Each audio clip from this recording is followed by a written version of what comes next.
Good morning, good morning, good morning. Welcome back to Rise and Shine College Football.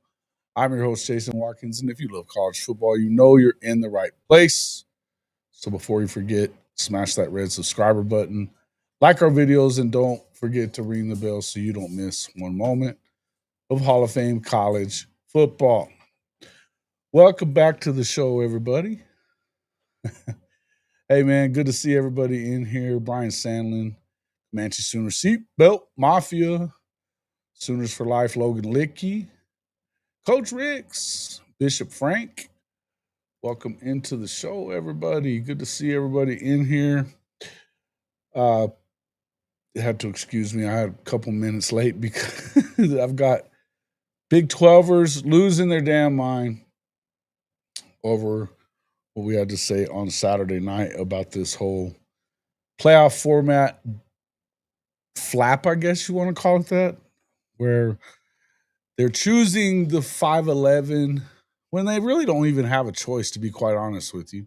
But they're screaming and yelling now and arguing about having that 5-11 format that will make sure they get no more than probably one a year into the playoff instead of going with the 4-4-2-2 format that guarantees them to a year and gives them opportunities to, maybe add a third one that in certain years, if it, it could be possible.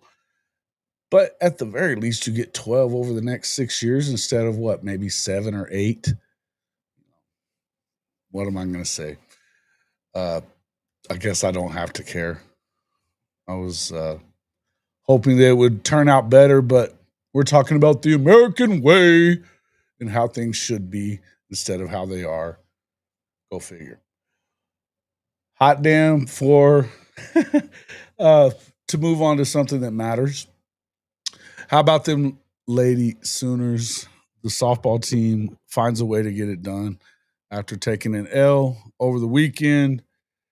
They come back, beat Oregon, and now have Texas Tech in the semifinal round. Kennedy, the best pitcher in the country. She's going to have to pitch all 14 innings, I guess, in order to get them through to the championship series. Can those Sooners take care of it? We'll see. We will see. I like Oklahoma's chances. I mean, how can you not? They're used to being in this position. Texas Tech isn't. But they do have a hell of an arm over there, so we'll kind of wait and see what happens. I'm looking forward to it, seeing how it goes. Comanche Sooner, what are my thoughts on TNT gaining the media rights to all Big 12 football? That's cool. That's cool. I wonder what they paid for it and what it's gonna like. I don't know that it really does anything for the Big 12. Maybe it does, but my guess is that it just it definitely adds a place for them to be on terrestrial TV. I guess I'm not exactly sure how it all. I know that when it comes down to that kind of stuff, they've been talking about how they're going to do all the streaming and everything else, and they were saying there's going to be that platform anyway. So we'll kind of have to wait and see kind of how that's going to work out. But what's going on with my background here? Yeah, all that stuff. No backgrounds needed. All right, there we go. Sorry about that. I find it funny the Texas Clowns were talking all that BS after the softball game, but after the UTSA got in them guts in baseball, they're hiding and on hush mode once again. Yeah, I love it. I love that UTSA knocked them out of their own freaking regional. How beautiful was that? What's up there, Neilio? Yeah. Yeah, well, if that's the trade off, gaining Big 12 football is that they lost media rights. Yeah, I don't know. That's a great trade for TNT. You know, I think we're going to see a lot of the things are changing a lot on how things are going to be as far as Um, you know what, dude? I would love to have been in Destin this weekend. I heard that you got to hang out with SEC Mike a little bit and talk to him, but that's cool. It would have been awesome. I'm I've been working on the credential stuff. It's not as easy as you would think to get them. Um, I don't even know if they had them so much for. Well, maybe they do. Maybe those guys do have it. I'm not sure. I know they have them for SEC Media Days. Neilio, what's up, man? You got everybody. All your boys are tripping. All your Big 12 folks are tripping about this 5'11 versus 4'22. I don't know. It seems like the fight was, to be had last year, not now. But it's just my feelings. I don't know, man. Brandon Snake, what's up, my guy? Their pitcher has been in this position. She has. She has been in this position.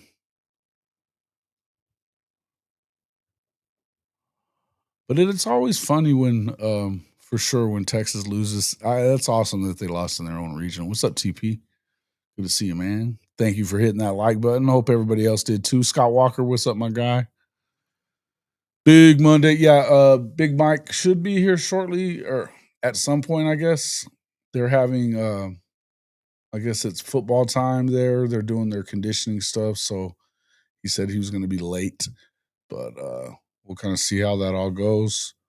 Coach Ricks, you working right now? David Whitehead, Greg Ray, good to see you. Good to see you. Yeah, I don't know, man. It's exciting to see kind of what's happening with the softball program, though. Again, I think if you had your chance, it's going to be to get them. It's going to be now, as young as they are, and I think that there's a somewhat of a lack of pitching. Yeah, I don't want to say a lack of pitching, but it's not as good as you've seen it in the past, right? And so, truth is, you're going to have to you just got to kind of hope that you can shut them down enough to where you're not going to get a ton of runs off of Kennedy, particularly in a game one situation. Now, the more times you get to see her, the more chances you're going to have. But she's pitched, I think, every at bat of the entire World Series. She did the same thing when she was at Stanford as well. So I think it's going to be tough.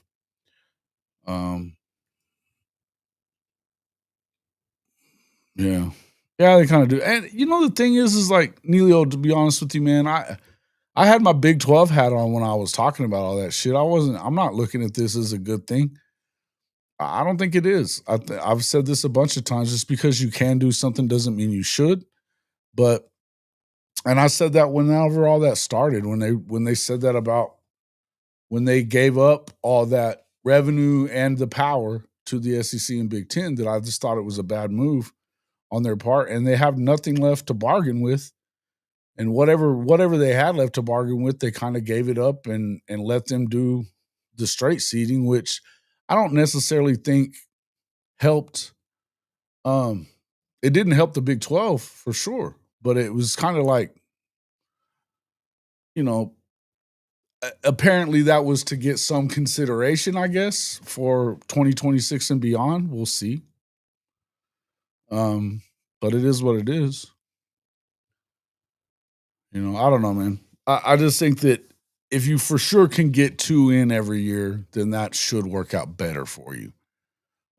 Because there's the possibility would be there that you could get more than that if you had theoretically you had like kind of like what you had last year where it was a four-way tie for the conference championship game. Then that way, whatever teams didn't get into the conference championship game, they're playing it off instead of having a conference championship game. You would have 1 versus 4, 2 versus 3, and you get 2 teams in. It's kind of, more playoff football, which would be kind of cool.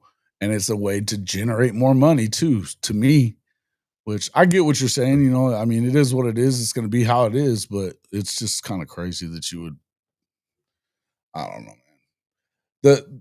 The argument that you're getting out of people is you don't just give in to them. Well, you did just give in to them. What do you mean? And this subservient, like acting like whip dogs, is what I've heard stupid shit like that all weekend. It's just wild to me that you would sit there and say things like this, as whether you're a fan of the ACC or Big 12 or whatever, you don't have to okay the commissioner being a dumb shit, which I believe is what's going on here. I don't know if they bought off Brett Yormark or what the hell's going on, but something isn't right.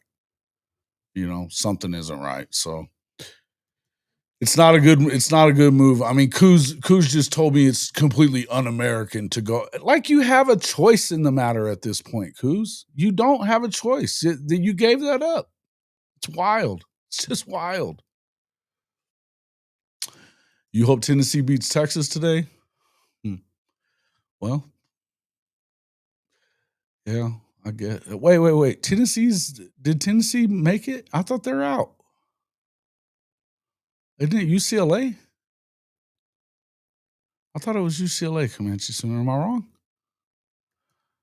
You take her out of the equation, Texas Tech isn't in the World Series. Correct.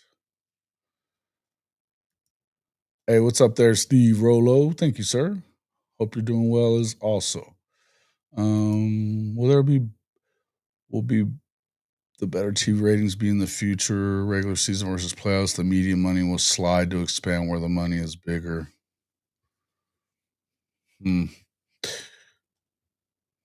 I mean, I think that the playoffs, more times than not, are going to get better ratings, unless you have bad matchups. It is what it is. Correct. Yeah, that's where I'm at on it. And I mean, now we're talking in platitudes and stuff like that about this is an un-American. It's like, whatever, bro. whatever.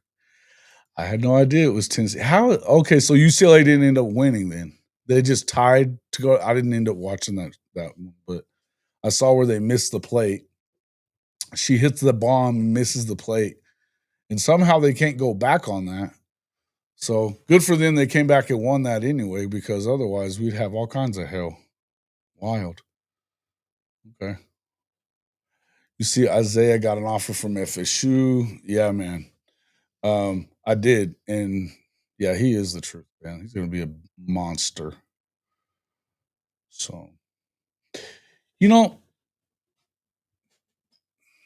I don't know. It feels like maybe, I guess you could be right, but everything I see from the Vickers family is that they still love Oklahoma.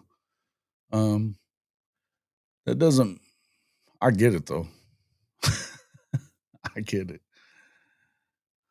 How many games do you think a team plays before it's too many? Are we talking football, Bob?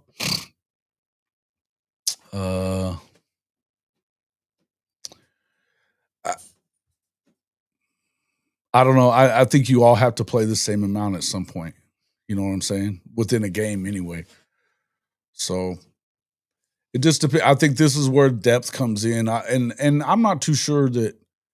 I think you're going to see things continue to evolve when it comes to the roster limits and things like that. So I wasn't really. I've never really been sure why they were trying to take away the roster. Cutting back on how many you can have on the inactive or whatever you want to call it. People that are kind of waiting it out. I figured you were talking football. But so I think the roster limits are going to have to. We're going to continue to see kind of an evolution there, and they're going to kind of wait and see how it works out. Injuries are a part of the game, so I think there can definitely be too many. But I don't know that it's going to. I mean, you look at with 16, with a 16, how many does that end up with? That means it's 4 weeks the same way it would be. The same way it is, I guess, except for you don't have any buys on the 16 team. I don't know. I think there's a.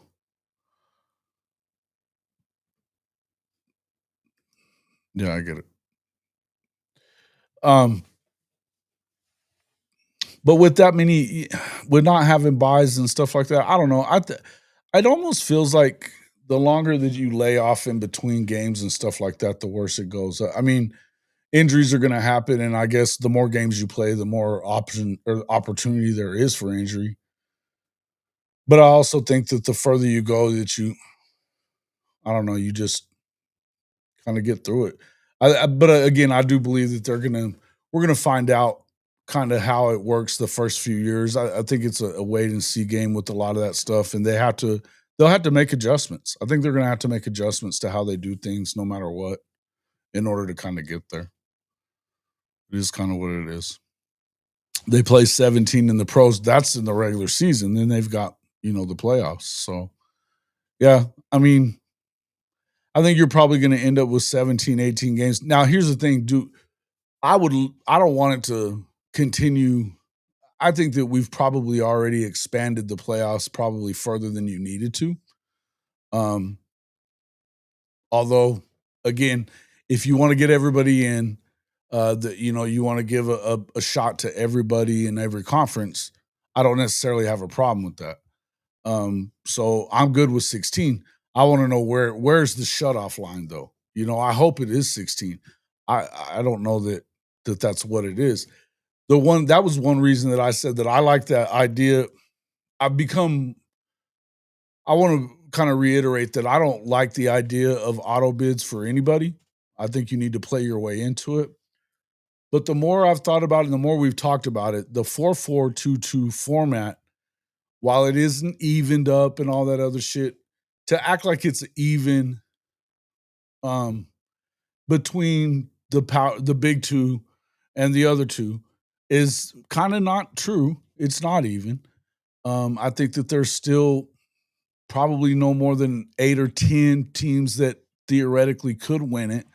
So getting those two in there is getting those two. But I like the idea of, I'm actually warming up more to the idea of playing in instead of having conference championship games, where you have, in the case of the ACC and the Big 12, you could have 1 and 4, 2 and 3 playing to be those two.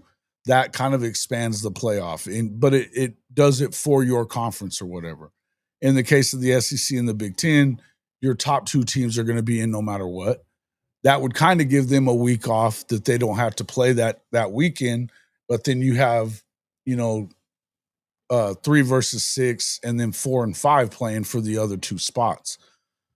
I mean, it's a way of, you've kind of expanded the playoffs by doing that as well. Kind of turning it into a 2014 playoff. I like that idea. I kind of do like that idea. And I think it's more football. And I don't have a problem with more football, just so we understand. I like that idea, really. Anything on the Gibson boys? You know what? I don't know. I've heard rumors and stuff that it looks like Giovanni's doing pretty good. Jaden, maybe he's better. I don't know. I saw something from Emmett on Twitter that had, it was Jaden's last touchdown against TCU that year. So maybe, I don't know if that was a signal that he's looking better. I don't know. But I've heard that you're probably going to get Giovanni back first, maybe Jaden back at some point in the season. I think anytime you get either one of them back, it can't hurt. I know Giovanni's, from what I understand, he's really excited about an opportunity to play in the Red River. So, and they say he could be back as early as week 1. So, I think there's a good possibility that he could be back by Red River. So, I don't want to push him in and make him go earlier than he should. But I definitely think that there's an opportunity there for him to be back. Probably seems like he's going to get back first. But look, man, I hope they both. I hope they both come back. I really do. And even if they don't, and I don't think you have to hurry them back either. I think that you've got enough guys in this roster that are solid. I know nobody else wants to tell you that. You start listening to what the folks around Texas or Texas fans are saying. They don't think that that's a thing. They're going to tell you that their receivers suck, blah, blah, blah. But I don't agree. I think that even the guys that played a lot last year as true freshmen and didn't necessarily look very good at times. True freshmen playing their first year in the SEC and kind of launched into having to play. It's good for you moving down their way because they, that it can't do anything but help them develop and knowing how they have to be moving forward. I think guys like Zion Kearney is a stud waiting to happen. I like Elijah Thomas. I like Manny Choice. I think they've got star power written all over them, both of them. I'm a big fan of Ivan Carrion. I think he's really good. So I mean, and I'm leaving guys out. Jacob Jordan and guys like that. There's guys out there that can play. I'm not that concerned about the receiving core. If I have a concern, it's more does the line come together and stay healthy? You know what I'm saying? That's more my concern. I'm not overly concerned with the line either because I think that they're loaded up. You know what I mean? I think they've got a good mix of youth and experience and guys that, some of those guys, listen, I think that Jacob Sexton is that dude and he's movable. So whatever you need for him to do, he's going to be able to do that. I think Isaiah Autry-Dent is going to be back and ready to go. And before he had got that little injury that he got that kept him out of the spring, he had climbed up to number 2 on the list at left tackle. I think he could play either side. So I believe if he comes back healthy for the fall, then I think he's going to be in that mix as well. You've got, Heath Ozida looks like he's coming back ready to go at the guard position. We're hearing a ton of really good things about Eddie Pierre-Louis there. You still have, we could sit here and go through all that, but the idea is, you've got dudes that are probably going to be pretty good to go. You're hearing even a lot of good things about Daniel Akikumi. That he might be somewhere in that top 2 rotation at one of the guard positions. But the guys that you brought in the portal, Simmons seems to be that dude. And, there's a reason for that. I just love where they are as far as that's concerned. Now, you hope that it all kind of comes together and you find the right mix that early on, because obviously week 2, you get Michigan and where are they best? Probably in the trenches, right? So you're going to need them to be pretty functional right away. But I also think that the way that we're going to do things and the way that, you've got a really good running back group, love where we are at quarterback. I just feel like defensively speaking, I'm over the moon about where we are on the defensive side. So yeah, no, that's what I'm saying. I think they're going to throw things at him that are, if you watched Big Trap's video from yesterday, shout out to Trap House Boomin'. He was talking about, wreaking havoc on him and, and just they're going to have a lot of pressure to put on him. I think it's going to be tough for him. I think it is. Yeah, I don't know what's going on there. Yeah.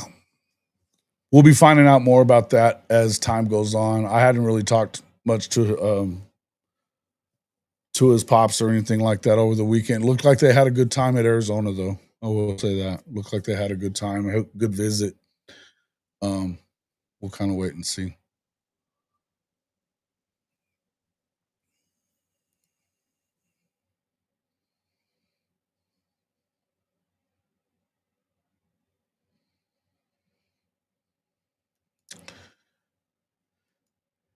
Yeah.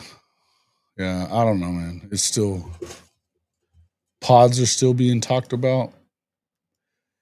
Yeah, that would be the pods would be that's more one of those deals that's going to come into play if they continue to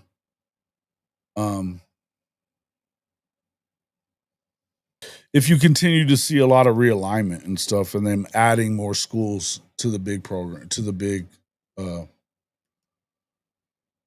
conferences, I guess.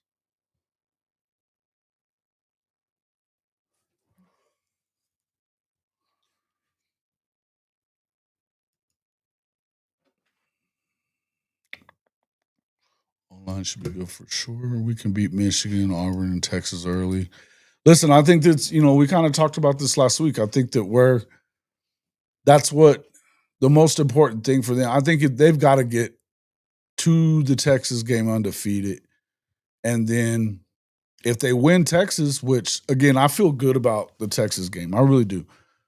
Having the best defensive line in the country, look, again, this is going to be first year starter for Arch Manning, and they've got a new offensive line. You know what I mean? Now the kids have been there. It's not like they're all brand new, but they've got new starters there. So I like the idea of where they are. They're going to be coming off a really tough game at the Swamp. Like I said, they could be fighting for their playoff life by that game. And if Oklahoma's undefeated and higher ranked at that point, it's a good situation to be in. But that being said, yeah, I don't know. To me, I feel like you beat Michigan, you beat Auburn, come into that game 5-0.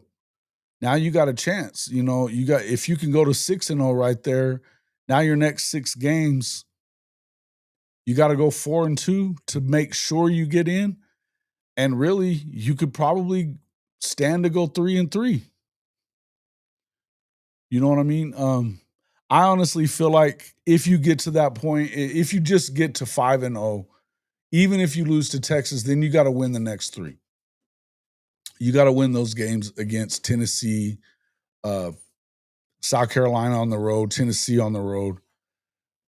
And then, that's the most important stretch right there. Because once you get to the last 3 games where you got to, it's going to be a tough ask to go to Tuscaloosa and win, but you do have a bye week. Going in there, going to be playing a first-year player, but now we're talking he's been going through the whole season at this point. We'll kind of wait and see. It depends on where they are, obviously. But I was listening to those guys, Brinsky and Coach Sean yesterday, and they were talking about belt to ass whenever Oklahoma gets to town. They're talking about it being the homecoming game and shit like that. So be sharp and Coach Sean talking that shit. But we'll see.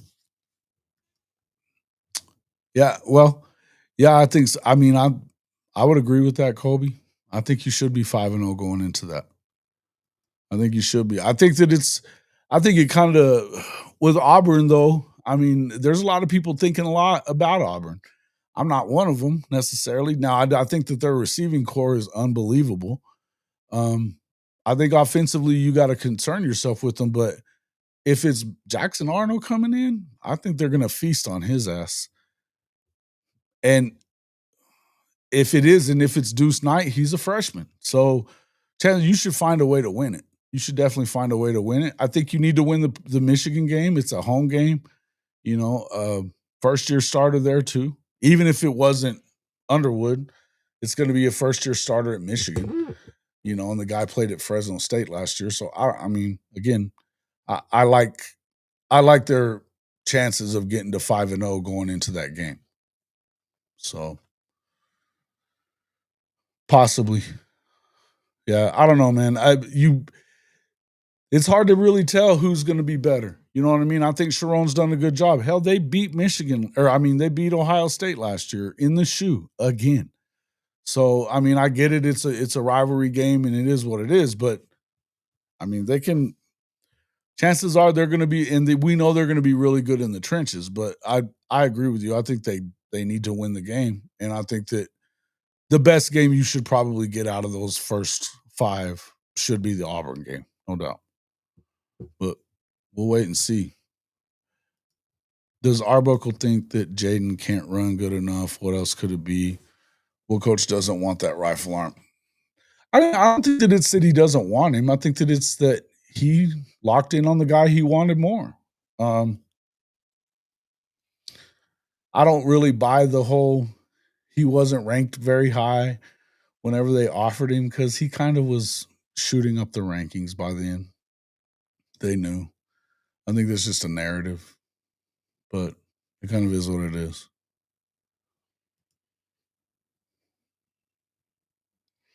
Yeah, I don't know, man. I don't know that I care about that part. I don't know if I care about that. Very positive. They can talk shit all they want. Let them talk. But I mean, I think you go win, you make your own narratives, you know what I mean? You make your own narratives if you go win, Moosehead.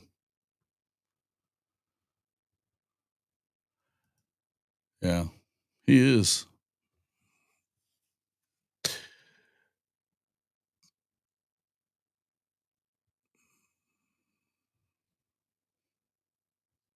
No. No, yeah, I think that I like Bentley. I think he's a good quarterback. I don't think it's really close in terms of arm talent when it comes to him and O'Neal. I think Bentley's going to be pretty good. Uh, but I think who has more big time offers? I mean, they've both gotten offers from pretty much every school. Now, not all of them are still open, even because of the fact that by now most of the schools have already locked in on a quarterback. You know, And I mean, Oklahoma was locked in on Jaden, but then they've kind of made this issue for themselves. But you're asking, is OU the only school pumping O'Neal? No, I mean, um, Auburn made a run at him there for a while. I think that obviously they're kind of locked in with money wise. I don't know that they have it to be in to still be in it. I think the offer's still there and viable. But it sounds to me like Florida State is all in on Jaden. I know that Arizona's all in on Jaden.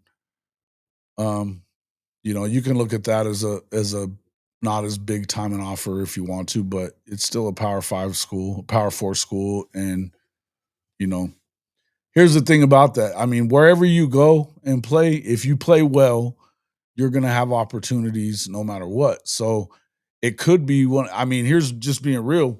What's the best chance of him playing early? Probably Arizona.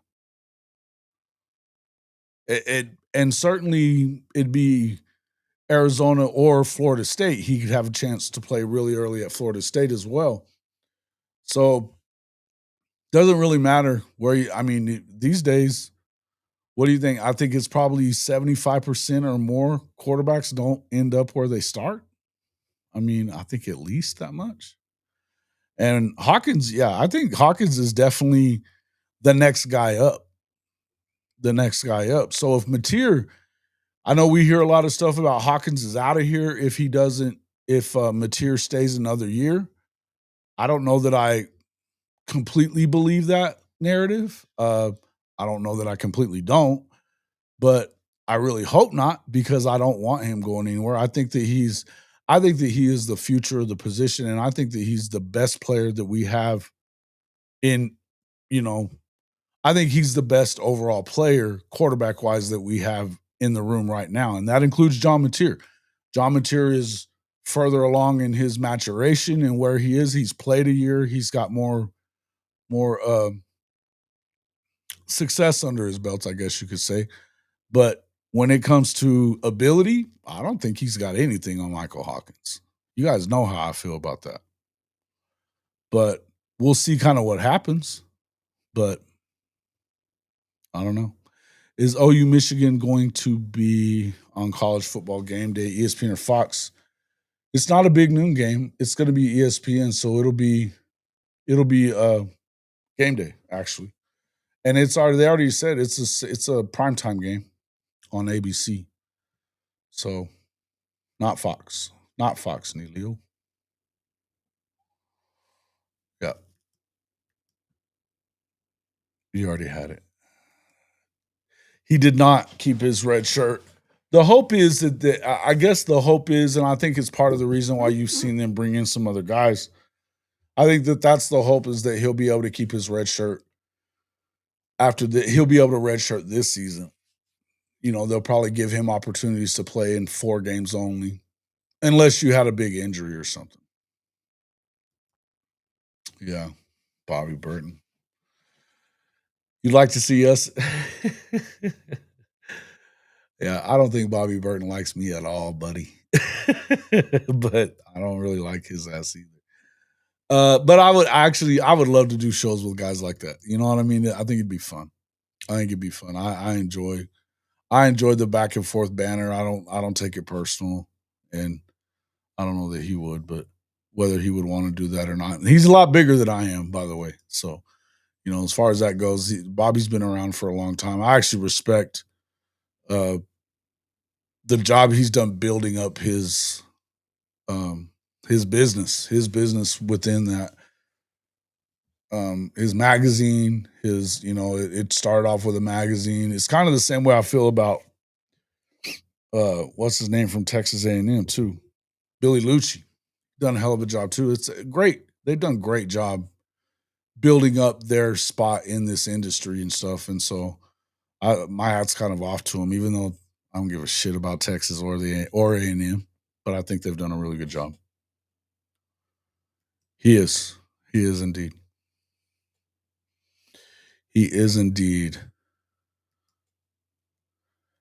Yeah, he says Texas competing for guys with UGA. It's the kind of shit that they say.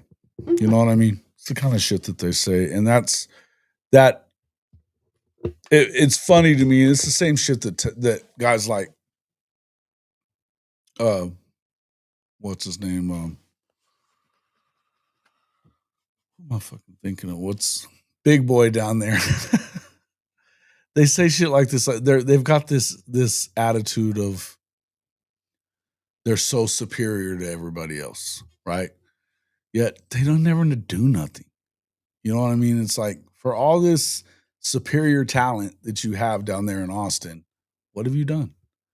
Okay, yeah, you got to the semis last year. You got to the semis the year before. It was just making the playoff the year before, and both years that that you played Kalen DeBoer in Washington, he beat your ass. Then you damn near lost to Arizona State. Should have lost to Arizona State. You lose the next week. Had chances, but they never seemed to get it done. Yeah, it's been around for a long time, Neilio. It's been around for a long time. Bobby Burton's been around there for, I think he was talking about it on, I think it was on that SEC podcast, because he's been on there a couple of times, I think. And he was talking about how pretty much right out of college, same thing with Billy Lucci. Billy Lucci had a chance to, somehow he acquired that newsletter, TexAgs. He acquired that as he graduated. So his plan was to leave and go work or whatever when he was graduating from A&M, but somehow he acquired it, and his dad was pissy about it or whatever.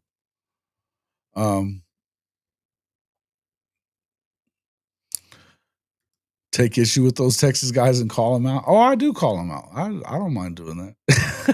I do that, especially with Ketchum. He's full of shit, dude. Yeah, Ketchum's a liar, complete liar. But like I said, to me, it's funny to me that they talk like that, and it's always, oh well, we're not competing with OU for guys, we're competing with Georgia because Georgia's so much better than everybody else. Look, I'm going to tell you that I don't think that Georgia's the best team in the SEC anymore. I don't. So, and I guess you're competing with them. Cool story. Did you guys hear Kirby this weekend whining and talking shit about 20,000? That there's schools out there that are paying 20,000 a month to these players to stay committed. You know who he was talking about, don't you? He's talking about Lincoln and USC, number one, which was funny, but I find it hilarious that they're doing the same shit in Athens with the guys that they have as well. The same shit. So while I don't mind him talking shit about USC and Lincoln, which I agree with that they are doing that, and that's why do you think it is that those guys are committing to Lincoln Riley? Well, it's not because they're winning their winning brand of football out there on the West Coast. It's because they're cashing checks. but then they end up somewhere else. So it is what it is. Oh yeah, they do.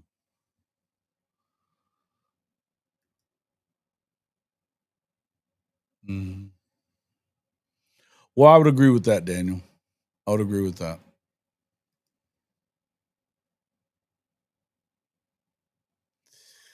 Yeah, I think. Yeah, I think so, and I think that a lot of the talk out there is about that he could end up in a place like Ole Miss or something like that. But it feels like he would have to wait longer at Ole Miss because they've got a guy that they like in Simmons. Now, you got to see what he looks like. This will be his first chance to show you that. Texas is going to get beat by Sophia Nugent and the Tennessee Lady Balls. They might. They might. Who's the best team in the SEC right now? I think it's either LSU, maybe Alabama. I don't think it's Texas. Sorry to tell you, I don't think it's Texas, Kobe. I think Texas has a chance to become the best team in the SEC, but they have to go do it though first.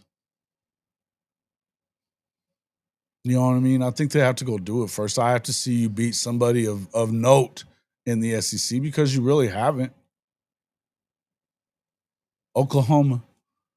But you didn't even beat the backup guy in the SEC championship game, and you had a pretty simple walk through the SEC in your first year. I mean, you really did. Why do you think it's Georgia though? That's the question I have for you. Why? Because they won it last year? Because the thing about it is they lost a lot of that team is not there anymore. They haven't shown that they have the receivers or I don't know that this quarterback can get the receivers the ball. I don't know. The other part is when's the last time you heard of a Georgia team that needed the portal to fill up on their defensive line? I haven't seen that. I kind of struggle to see, I'm kind of struggling to see that.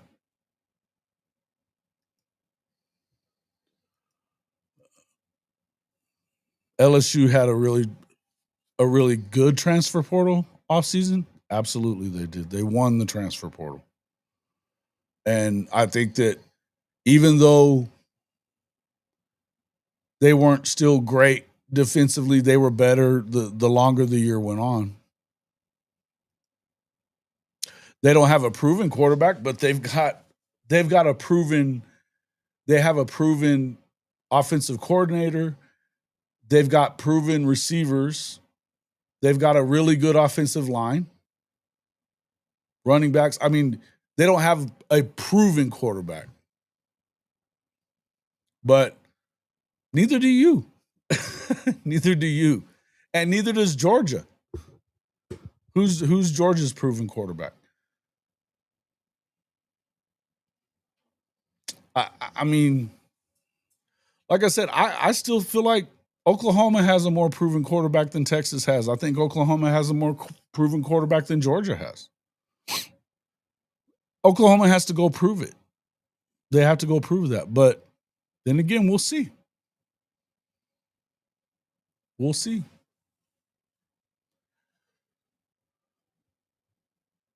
And here's the thing about Alabama. I'll tell you why I throw Alabama in that mix there. They have the best roster in the country still. Their defense is going to be right up there with the best defenses in the league. Their defensive line is good. Come on, man. We'll see. We shall see. I think I would agree with that too. And that's kind of where I said I think it's wide open. I think that I understand people saying that it's Georgia just because you're defaulting to Georgia right now. Right? I think you're defaulting to them. And for good reason. They still won the conference last year. But if you look at it, they lost to Alabama last year. They got smoked by Ole Miss. I mean, it's not like they're not unbeatable. They're not dominant in any way, shape, or form at this point. Are they still recruiting right up there at the top? Sure. So we'll see, man. We'll see. I think Oklahoma has a shot. It's an outside chance. I think they have a chance to win it. I think Texas has a chance to win it. They're going to be in position to where, again, they don't have the toughest schedule in there. You know, I can see them being no more than 2 losses in the SEC. I can see that happening. So they'll have a shot. I think Florida has a shot. And as I said, I like Alabama and I like LSU. As far as, you know, I think Nussmeier is the undisputed best quarterback in the SEC right now. I don't think that there's even I don't think that you can be honest with yourself and say otherwise. And I really like John Mateer, and I'm telling you that anyway. I would take Nussmeier in a heartbeat. Now, is it a better situation for Oklahoma with Mateer than it would be with Nuss? Maybe. But Nuss has been there at LSU for 4 years. This will be his second year as a starter in that program. I don't know that there's a better situation in the SEC than that. In fact, there isn't a better situation in the SEC than that. There's just not. But I would tell you that down in Tuscaloosa, you look at, they got their offensive coordinator back, and they've got a guy, whoever they end up landing on at quarterback is going to be a better passer than what Jalen Milroe was. And I'm not even a hater. I'm not even a Milroe hater. I just think that I think it was a combination of Milroe not being the best passer in the world in those, if they put you in positions to where you got to hit those over the middle 12 to 20 yard passes that requires a significant amount of accuracy. I mean, you can't be off 6 inches and it's okay. Right? But that being said, I would just say, it's, to me, I think that Alabama could definitely be the conference champion. No doubt about it. I think that the talent is there.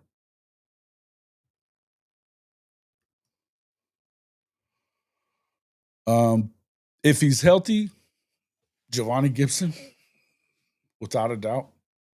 If he's healthy, it's Giovanni Gibson. If Deion Burks is healthy at the moment, and if he stays healthy, it could be him as well. I think they're both really good. But again, I think there's other guys there. I like Satangna. You know, I like some of the guys they brought in the portal. I don't know about this new guy. He's another big body guy that they brought in. I don't know much about him. You know, you're not buying Simpson. Yeah, but Keelan Russell could be that guy. I don't know that I buy Simpson 100% either, Benji. I don't know if I do. I know that they're high on him around there. I've been on enough of those shows and talked to enough of those guys. I mean, you know, even Coach Smook. I think Coach Smook is a Keelan guy, but he likes Ty Simpson a lot. You know, and Jonathan's the same way. You know, I think that I've heard Jonathan say, I don't know if you're going to be able to keep Keelan out of the game forever. I think they're going to need to use him at some point. And I still think they can win a lot with either one of them. Now, with the defense, if that defense is as good as it appears that it may be, because at the end of the year, they looked really good. I think it's a situation where it could be a lot like Oklahoma. They may be really, really good on offense, but you may not have to be great. You may just have to be somebody that doesn't turn the football over a lot runs the ball really well, and you've got a receiving core there that's really damn good, especially when you start talking about Ryan Williams. You know, kind of is what it is. Yes, that exactly what I'm talking about. And they've done it everywhere else, right? And the thing about Ty Simpson is it's his second year with them. And whatever, like, I think that they struggled with the guy that was calling plays last year. I mean, it was his first time to ever be a play caller. So he had some issues. I think that was part of the problem with Milroe as well. Kind of is what it is.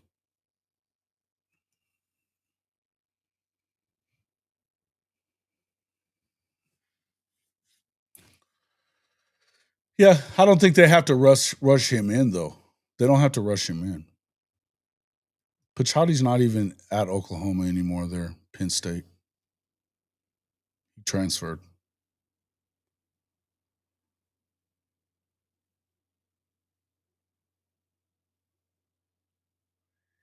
He transferred.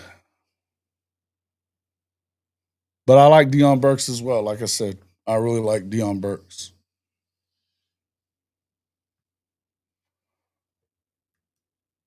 Yeah, he did. He did. And again,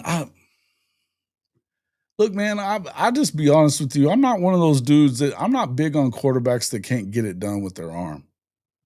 I like dudes that can run, but I don't like dudes that run instead of throwing because they can't, they're limited in what they can do. And I think that's Jalen Milroe. Let's just be honest. And I know, I mean, we watched when you took away his wheels, Oklahoma beat the shit out of him. And I don't know that that's what you have in any of these other quarterbacks. I think they can all spin it. It's kind of the same way I feel about Notre Dame. I think that whoever plays there, both of those dudes can get it done with their arm. And you haven't seen that really there in a while at Notre Dame. Everywhere else, they're loaded. They're loaded. So again, I don't think that if you're CJ Carr, you don't have to come in and just blow up immediately right now. You know, you don't have to come in and blow up and be a Heisman guy. You have to be serviceable. You have to be able to hit the pass, hit a pass here and there, right? So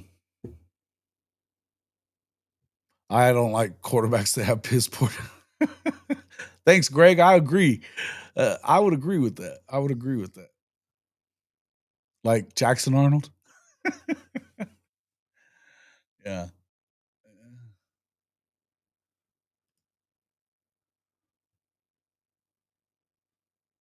If you got one of your guests to do a film breakdown, I will not have to watch In the Weeds.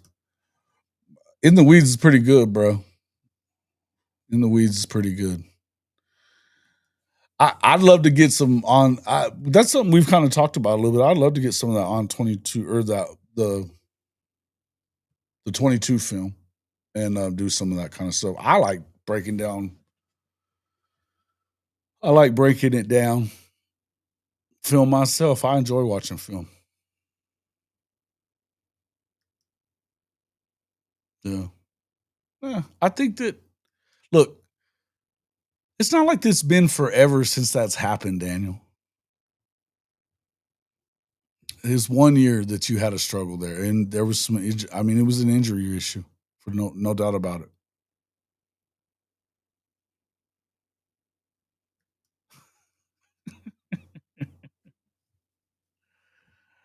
Oh, wow! Here y'all go. I like John Mateer a lot. I like John Mateer. I think he's going to be really good. I think he's going to be really good. What's up? What's up, big dog? How we doing? Yeah, yeah. They were.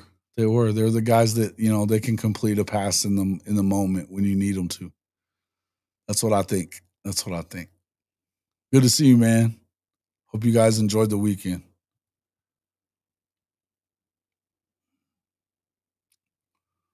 Is what expensive?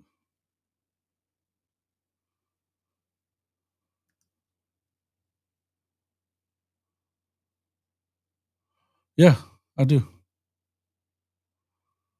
Yeah, listen, I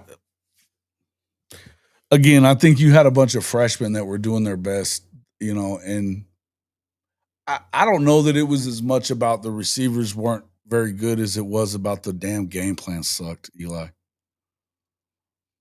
I just don't. I think there were a lot of things that were wrong, and it's easy to just pinpoint one. I mean, you can kind of zone in on one thing if you want to, but I could zone in on Jackson Arnold. I could zone in on the all 22 film is it's expensive, and I also think it's not as easy to just get. I don't think it's easy to get your hands on it, but yes, it's expensive.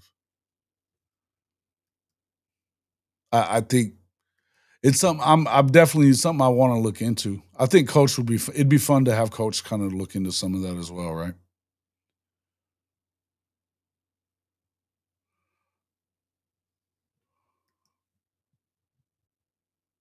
It was festive for sure. Had a good time. Looking forward to camp.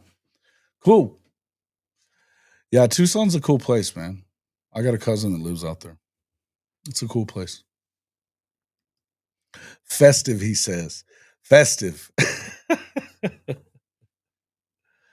Yeah, that's nice. I like it. I like it. I like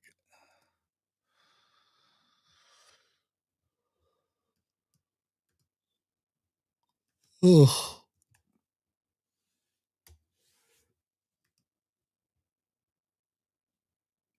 Have I made a floor ceiling prediction for this upcoming season? Not an official one. Not an official one. I think, my my ongoing prediction or where I believe they're gonna be is I feel like their floor is probably 8, right? I think their floor is probably 8. But I think and their ceiling, I don't know, man. My expectation has been 9. I haven't predicted anything over 9 wins. I could see them having a special season. I don't know that I expect it. You know what I mean? You kind of have to see it after what you saw last year, and I think there's some issues with. I still have my concerns with injuries. I still have my concerns with injuries. So I'm not willing to sit here and just give you this. They're going to go win the Natty thing. That's not where I'm at. Um, I'm just not. I'm just not that. I'm not that dude that's going to come in here and start predicting shit like that because I don't do that. That's one of the you don't predict Natty until you see them, compete for it. You know. Welcome into the show, Bishop Frank. What's up, Bishop Frank? You're muted. Yeah. What's Oh, going on, fam? what's up, Big man? salute. How you doing this morning? Man, I'm up and alive. Johnny Five alive. Johnny Five alive? Holy shit! That's going deep. That's Yeah, going deep. hey, my bad. I'm showing my age. My bad. Going deep right there. So what we talking about? What's on the menu? Man, right now we're just kind of talking about everything, but I was kind of I've been taking heat from the Big 12 crew all weekend, which getting kind of sick of that. And I mean, I was putting my Big 12 hat on to, being like, bro, take the 2. Take the 2 qualifiers. What are we talking about? And they're Hey, Jason. tripping, man. They're tripping. Oh man, I saw that show. I was laughing. I'm like, boy, I know he was thinking he was just sticking a little toe and just, he had some cred since we were just there, but boy, they took it a whole different way. Oh, even Kuz is tripping, man. Kuz is tripping. They've been killing me on Twitter and all this other stuff. I mean, I don't know where they're talking about. It's un-American to do that. Oh, what the hell are you talking about? Fuck, man. Wow. What? That was un-American. I It's thought we supposed to un-American. be able It's to debate. un-American for you to get what you can get. To me, I think it's wild to think that if you do the 11, okay, so Benji's asking, what did I tell him? I told him to take the 4-2-2. You got to take the 4-2-2. You have to. Because if you go 5-11, you might get 2 in a couple of those 6 years, maybe. Maybe. Otherwise, you're getting 1. So if you do that, and I am fully believing this, fully 100%, I believe this. If they go 5-11, and first off, not that they have decision-making power in any of this, because they gave that shit up last year. Yeah. They gave it away. But if you do that, the brand power of the Big 12 will be dead meat in 2 to 3 years. Dead. You got to have guys in. And however you get them in doesn't matter. Take your 2, man, and go run at it. Go take a run at it. See what you can do. Get as deep as you can, because if you don't and you just end up with 1 shot a year, which is basically what's going to happen, the only shot you have left is winning a natty. And I don't see that happening either. I mean, it's not in the cards really, man. The money is going the other way. I understand that right now. I think a lot of people look at it right now as because I think it's a little more competitive than it's been, right? 2 years ago, we were saying there was 4 to 5 teams that could win the natty. Right now, you're saying 10, right? Right. But the truth be told, whenever rev share comes through, they're not going to be able to stop the NIL money game. They act like they will be able to. They're not. But once the rev share comes through, there's going to be programs that are right now they're able to compete because they can spend NIL money, but they're not going to be able to spend that same amount of NIL money and pay rev share. So it's going to be tough. It's going to be tough. I think it's going to skew back the other way. It really is. And so to me, I think that they're losing their mind over there. And why Brett Yormark? I've been basically, I mean, I didn't like him for what he pulled the last year that, Oklahoma was in the league, but I've thought he's done a really good job. I think that this is a terrible, terrible thing for him to have done to the Big 12, which is to put his weight behind the 5-11 format. I think it's the stupidest thing I've ever heard of. And I think maybe he sold out, for God's sakes. I don't know. Well, it is America. You can have a opinion and put your opinion out. But to me, it's like, if you look at the format and just look at the landscape, is the 5-11 that 5-11 the perfect situation right now? For the I SEC don't think and so. Big Ten, it is. For the SEC and Big Ten, it is. They're going to end up with the 5-11. They're going to get 10 teams in to the 16-team playoff. They are. Wow. They are. It's wild to me. It's wild to me. And they're like, well, at least we got a chance of getting 3 in. No, you don't. No, you don't. You'll be lucky to get 2 in a year. You'll be lucky to get 2. And, Yeah. Coos comes back with, that's un-American. Wait a minute. Hold on. Let me ask you a question. When it falls the way it falls, that is America. You have no control. The key is you're trying to say, well, if we put this format, it's going to fall just right. Well, it's always been proven. You're betting on yourself way too much. Why didn't you bet on yourself last year? And when you still had some bargaining power, why did you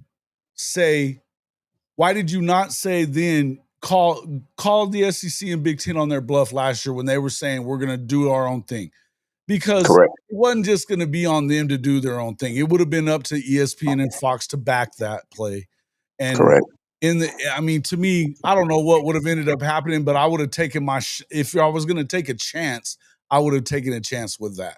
But instead of, once you gave up all the money and the ability to make the decision here's the other thing. they may have just talked the SEC into doing it when they were willing to do the 4-4-2-2. And it's a better situation because here's the thing, they're not going to do the 5-11 unless strength of schedule becomes the main metric Yeah. in choosing where you're headed, whether you get in or not. They won't do that. And so to me, I don't know, there's a lot of ability to like kind of go that way. The other thing we were talking about, obviously we're talking about OU and the SEC and who's the best who's got the best team, who's got the best chances in the conference. I don't know. I think it's pretty wide open. But we were Yeah. just kind of talking about where Alabama is in comparison. I think LSU is probably the favorite in my eyes. Alabama's right there with them somewhere. I think Oklahoma and Texas are probably in there as well, but I think they'd be on the outside looking in. If I was picking a favorite to win it, it's probably LSU. And I think Alabama with their talent is probably right behind them. I definitely I see where you're going with that, but I got a dark horse of University of Oklahoma as Oh, I winning it. said Oklahoma's there. I said Oklahoma was there. And here's why. And we always want to premise that we back up what we're saying. If you look at what we're putting together, and that understand we still got to prove it on the field, but the main characteristic that we were missing last year was being able to have a congruent offensive staff that could put a script together to matriculate and move the ball down the field. We So, have that, yeah, and the defense didn't get any worse. It actually the got defense better. got better. No, I think the defense got better overall. And I think the offense being better and I think the word you were looking for was just being serviceable for freaking, you know what I mean? Be serviceable. Yeah, Be serviceable. Don't be a turnover machine. Move the football, score some points. I mean, it was a struggle to get to 21 points last year. That's not good. That's not good. That's the worst I've ever seen when it comes to that. Now, yeah, yeah, they're right there. I think that defensively speaking, I think they're going to give everybody they play hell. I think they're going to yeah, give everybody they play hell because of that. The D line I've been saying it for months. I think it's the best D line in the conference. I think it's the best D line in the country. And and I would agree with what Kobe's saying here. Chip is one thing I think that could hold LSU back. There's no doubt about that. I'm just saying, as far as who they have at quarterback, we know that. I mean, we know they've got receivers that come in out of the swamp and kill it. But they went yeah, and got the kid from Kentucky. They got Nick Anderson. If Nick's healthy, Nick is a problem. I think he's a problem. Now, in the end, has a schematic advantage compared to last season? Yeah, a bit. Yeah, a bit. Yeah, I would say so. But again, I do think that, I think that it just kind of depends on how it all goes. But I think Oklahoma's got a shot. I as I said, if we're going floor ceiling right now, I'm at 8 and 9. Maybe 10 would be the ceiling as far as but I'm not into predicting 10 wins. I need to see you get to 10 wins first. You know what I mean? I think yeah, that's it's a tough ask with the schedule that they play. Now, I will say this. I think that Tennessee is overrated by a lot of people. I don't think Tennessee is very good. I think that South Carolina is completely overrated. I really like their quarterback situation. That's about it. That's about all I like about South Carolina. They lost the better part of that defense that was so good. That I think their time came and went, and you know what I mean. And it was what it was. I just don't think that they're that good. yeah. I definitely see where we'll definitely. I will say this: we'll definitely be more competitive, and actually, we're gonna surprise a whole lot of people. But like I said, we still got to stay in the laboratory and put in work. But I'm just looking for the opportunity to answer all of these receipts that everybody said we're going 6-6 again. Yeah, yeah. I don't think there's as many of those people out there anymore. I think that they've. If you're paying any amount of attention, then you probably aren't saying that anymore. You know what I mean? I think there's probably a couple of people that are going to sit there and say shit like that, but let them talk. And it doesn't matter. I mean, we got the receipts of when they said it, so I mean that's cool. But I think that again, the people that know, the people that are paying attention, you can't. I don't think you can sit there and say 6-6 anymore and be real about it. You know what I mean? I mean, I struggle with that one. It is what it is. I do think it's a wide open season. I think anything can happen. As Yeah, far as I think that the kind of your X factors are what's Ole Miss. You know what I mean? I said before we were talking about the season itself. I think you have to win your first five, in my opinion, if you're going to make a real run at the playoff. I think you got to win the first five, and really, it would behoove you to beat Texas too. So you need to go 6-0. If you go 6-0, now we're talking. And even if you go 5-1, now for sure you better beat South Carolina, Ole Miss, and Tennessee. You have to beat those three. You cannot afford to lose those games. Period. End of story. And then I think that you would have to win. You damn sure better beat Missouri. Have to beat those dudes. And then, take your chances on what happens with Alabama and LSU at the end of the year. I mean, LSU's coming to your house, so there's at least a chance there. Those are the two games I don't really see. I don't know that I can predict wins in either one of them. I don't know that I can predict a win in either one of those. But yeah. I think Well, beating Texas means mhm. that you could lose both of those and you're still in the playoff. Lose to Texas, I guess 9-3 is possible, but I said this last week, and I kind of feel like this is the case that if you lose, if you end up with 9-3 and you lose the games, I think you lose. You lose 2 out of 3 going down the stretch. That makes it hard for them. It makes it, or I should say, it makes it easy for them to say you're not good enough to be in the playoff because you just lost 2 out of 3 coming down the stretch. You're not playing well enough. It would depend on how those games went. Obviously, you could lose on a last second field goal, whatever. You lose on a last second field goal in Tuscaloosa. It's hard to really say anything bad about you. But you know, but then if you lose to LSU, who's to say? If you beat Texas, you can lose both those games, and it could be close or not close. And I mean, you would hope it's close, but you're still going to get in because you're 10-2. You might even still be playing for the SEC championship game at 10-2. And if you look at Vegas doesn't even have anybody expected to win 10 games in the SEC. Nobody. Um, that's not that bold of a statement, Greg, but I agree. I think you're going to beat the brakes off of Mizzou. Beat the brakes off their asses. They better, by the way. Yeah, we got that game circled. Mhm. You did see some rankings by the Locked On SEC folks. OU's defense ranked 4th ahead of Georgia. Who's ranked 1, 2, and 3? I don't know.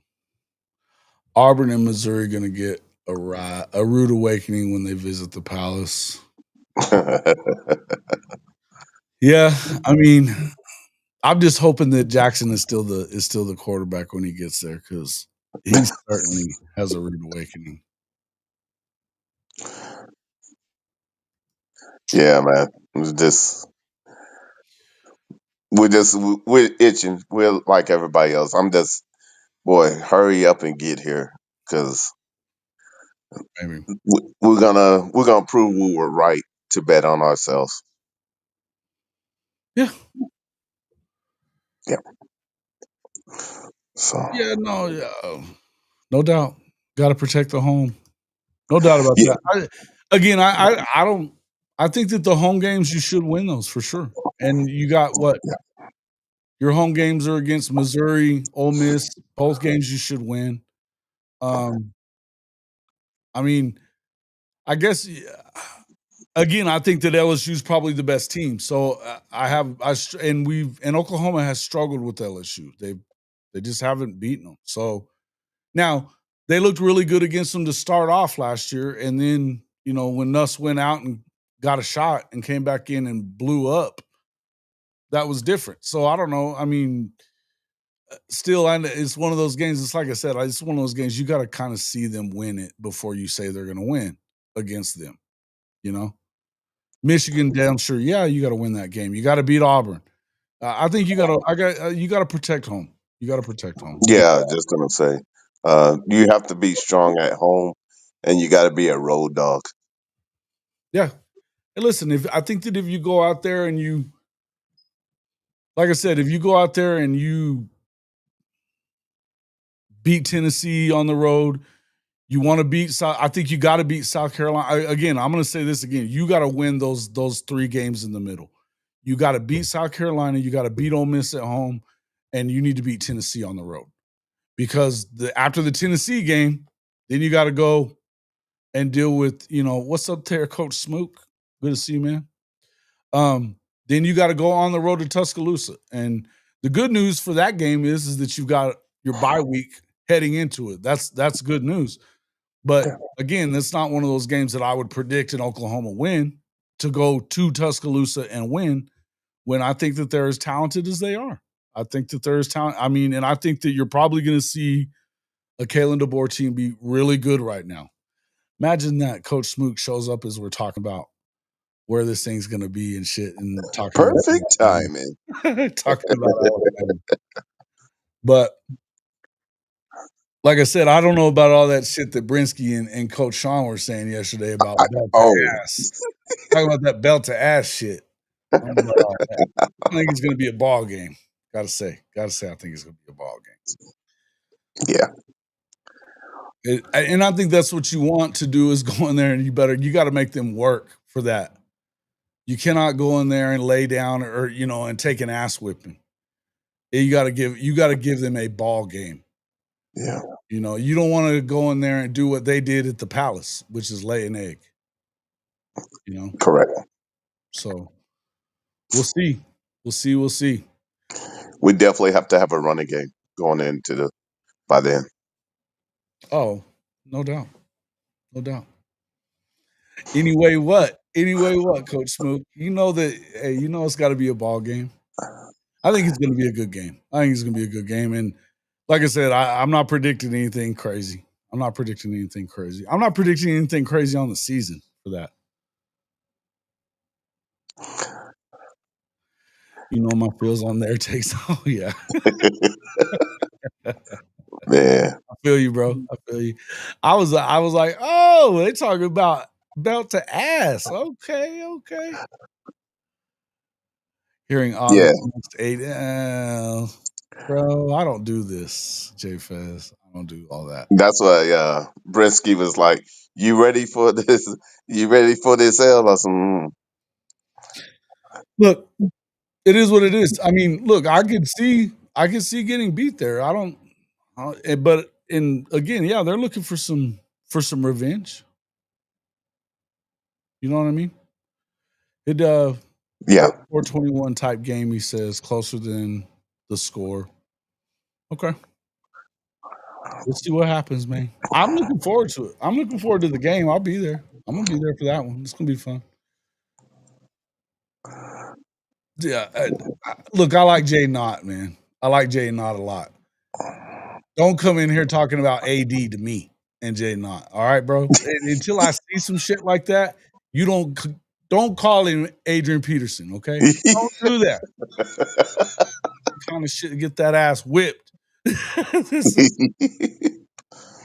Yeah, I don't know. I think it could be a fun game, man. It could be I think that you're right. When you look at Coach Venable's defense and what he's gonna have there, what they're looking to do, what you guys are looking to do. I think it's going to be a nice little chess match going on between him and KD. I think it'll be fun. That's the facts. Yeah, That's the I think it's facts. going to be a lot of fun on that. Odd is comparable to Rodney Anderson, but better hands. Okay, now that Hey, I I can just deal with. That I can deal with. But AD, bro, come on, man, don't do that. AD was a Come different on, Jay Felix, you know better than that. That ain't cool.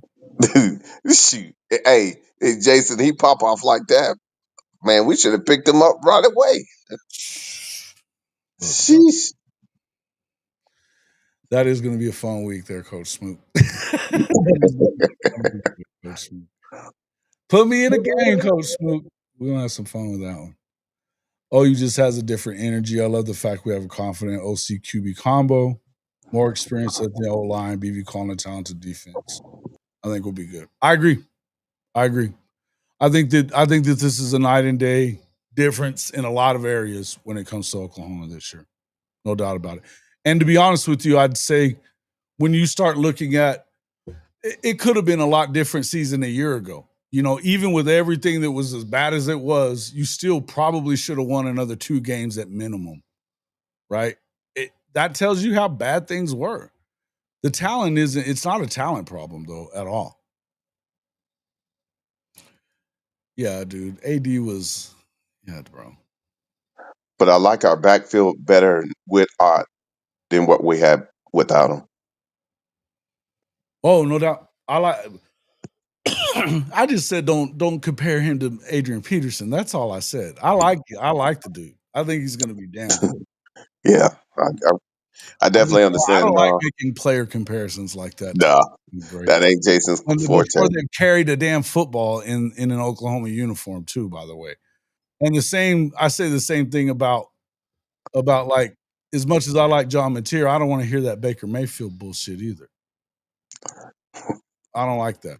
I don't like it. Hey, he's John Mateer esque. What? He's John Mateer esque. He better be John Mateer esque. He's not. I don't know that he's Baker Mayfield anything. No, I think that's a lot to throw on anybody's shoulders. Number one, number two, it damn sure ain't a fair thing to say about Baker. Baker did it for 3 years. Oh, Done anything yet? What's up? Who's this?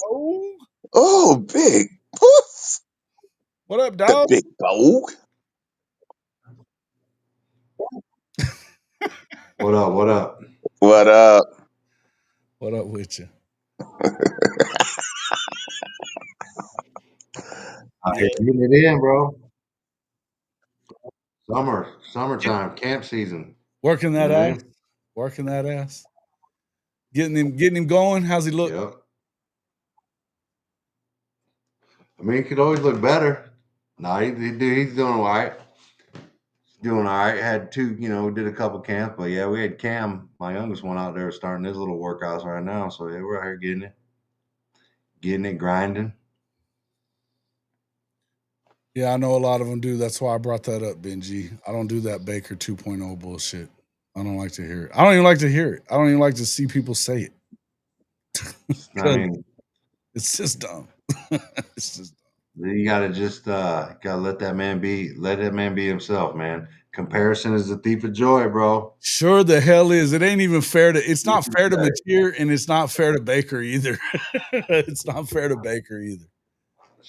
But it's not fair to Mateer. I mean, I don't think that's hell. Bake had 3 years of doing it. You know what I mean? You'll be lucky to get 2 out of it. I don't know, lucky. You'll either get Mateer for 2 years or you might get him for 1.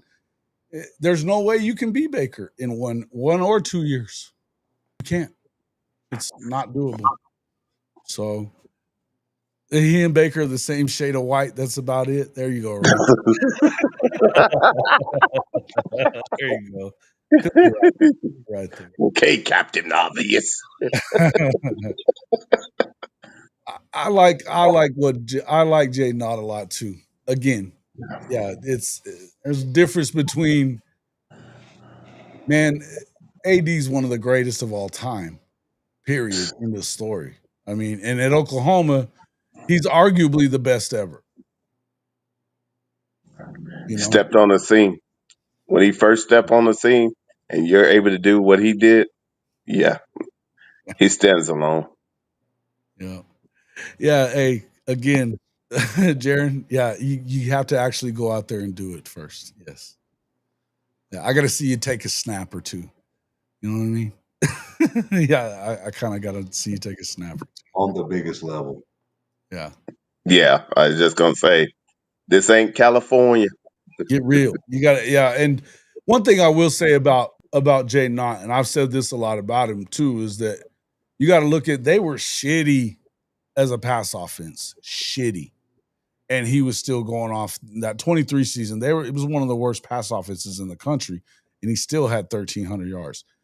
He's played in a total of 30 games. He's got 3,000 total yards and like 30 touchdowns. I mean, he's got numbers to back him up. I'm not hating on Jaden. I'm just not calling him AD. Greg Ray, No, now that's That may, hey, really I'm seeing serious. JG. Like somebody calling AD is probably a worse take than calling Mateer Mayfield. Yeah, probably. Like, dude, Baker, not Baker, but Adrian Peterson. Let me tell you something, dude. Nah. Yeah, I think they're both bad calls. I think it's a bad call for both. And I just think, listen, if you end up seeing a year similar to that, cool. You still got to see it. Yeah. Hopefully, hopefully he has that year like that. Hell yeah, that's a good year. If either one of them has a year like what we've seen out of those other two guys, then yeah, Oklahoma's going to go a long way. Oklahoma's going to have a nice little season. But I do think that I think that how much does material the offense, for that matter, have to do to make this team top 12?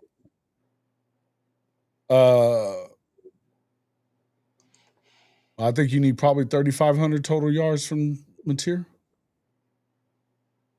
28 touchdowns, something like that. yeah. What do you think, Boganowski?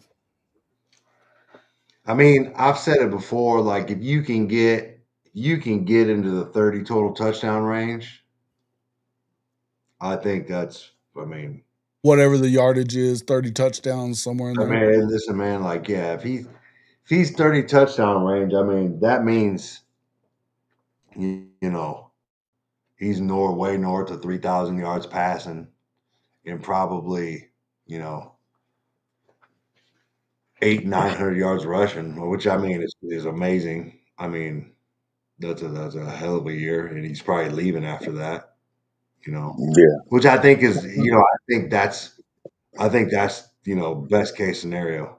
You know what I mean? Like, he comes out, he balls, do what he got to do. He's in New York for the Heisman. You know what I mean? Yeah. And is a top 5 Whether he pick. wins it or not, but he's a finalist or whatever. And so, Yeah, a top 5 pick, like getting in New York and being up there on the Heisman panel. That's big time, dude. Like, yeah, and I think that if you look at that means you ball. You ball, no doubt. And I think that if he comes in and balls like that, and I think if they get to 9-3 even, then he's probably going to be in New York. You know what I mean? And I think that you would look at it as, okay, now he's got a chance to be a top 5 pick, certainly a first rounder, because the NFL is going to look at him like they're looking at Cam Ward. He came from the same coach and all that other shit, and kind of had the same type of trajectory in college football. So, they look, it's just like anybody else. They're looking for those same type of maturations, I guess, that they've seen before. I think they think a lot of Cam Ward, man. They think a lot of Cam Ward. I think a lot of Cam Ward. I think he's damn good. And Cam came from a freaking he wouldn't have been an incarnate word if they hadn't run a damn triple option in high school. I think I think he could be better than Cam Ward. You do? Yeah. I think he's got I think he's got a higher ceiling and a just a bigger play mentality. If that makes sense, right? I think he's a big play waiting to happen. He's And definitely a big playmaker, but the thing is like I don't know that he has the same arm that Cam does, though. I mean, I've seen it up close and personal, man. He can sling it. I mean, I'd have to watch more Cam Ward. But shit, man. Homie was out there doing it. I like Now, him. now I'm gonna be real with you. The guy sitting behind Mateer might have the best arm. I just got done saying it a few minutes Thank ago. you. I Dude, said let he me was tell you better. something, man. Every time I watch Mike Hawkins, I just like, man. Mhm. I need Mike Hawk, man. Man, you guys heard what I had to say. Nobody liked hearing this shit earlier in the year, but I said he needed to win the offense. I think he did that. I think he won the starting job just by being who he is, and in view of the fact that it's his offensive coordinator. He brought him along. They didn't bring him to sit him. So, and I don't think that hurts Hawk. I think that I don't know that I'm concerned about him leaving if Mateer stays a second year, though. I'm definitely concerned about that because I don't want him to leave. I think he's the best quarterback in the room. That's what I said earlier. I think he's the best quarterback in the room. Yeah. He may not be today better, but I think his ceiling is definitely higher. And with the tutelage of a quarterback coach, two quarterback coach, and this learning this system, it just looks like his his read and react is sped up. Mm-hmm. Sure. Offensive line flying under the radar with expectations of this talking season. Okay, yeah, I think that is positive. I think they're fine. I think we got to see it, but I think that it's definitely a different situation than it was last year. People don't say that enough. I don't think, but look, I here's the one thing I'd say about John Mateer. I think you're muted there, Boke. Sure was. I'd say the heavy quarterback room got heavy real quick, man. Went from two to three cats to 5. Yeah, but talking Facts. about just to finish up saying about Hawk, you heard what BV said about him. He was talking about the the difference in him just over a few months was huge in what he's in the development that he's seen. So I love hearing it. I love hearing it. I just think that you've got to be. I think you. My concern about Mateer is that he runs a little much. I don't want to see him running the same amount that he ran last year, and I don't think that they're going to try to do that to him either. It'll be. I mean, there'll be some design runs, right? Sure. It's You just gotta let him be him. But he's just gonna go shit's ahead. gonna break down. He's gonna scramble. He's gonna make plays with his Yeah. legs. Sure. Yeah. Don't take stupid hits though. I mean, Right. I know what you're saying. when you got a chance to get down or get out of bounds, get the fuck out of bounds. You know what I mean? You got to do it. Don't get yourself hurt. And Yeah. that being said, I mean, you could get yourself hurt running anytime. And so, I mean, the chances are you're probably going to need a little bit of Hawkins this year. You could need him. And I don't know that necessarily kills your season if you were to get him hurt. I think you're better off if you don't get him hurt, but I think that Michael Hawkins is more than capable of coming in and leading this team right now. Yeah. So Yeah, it's going to be interesting if we're able to save his ration. The thing about Michael Hawkins too is like he's probably one of the better kids I've seen out there throwing the ball on the run, right? Accurate. And like I see that, but I had somebody tell me that the other day, and I was just like, "Girl, I've been seeing that too, man." But say that again. What was that again? just a thrower, like throwing the ball on the run, like accurate with some pop, like because a lot of dudes they gotta, there's a they gotta I don't want to say set their feet, but like get in step when they do it. You know what I mean? And and Mike can sling it, man. He's accurate. He got pop on the ball, but yeah, it's impressive, man. He's just gonna keep getting better. Like he's gotta see the field somehow, right? I've heard him talking about both of them out on the field at the same time, and there could be some packages, some 2 quarterback packages or whatever. That'd be kind of yeah. I've heard people talk about it. Yeah. Yeah. Hey, Do look. you think they redshirt him? I think he gets his. I hope. I mean, I really hope that's the case. I hope he gets that year back. Get him back on schedule. I think that he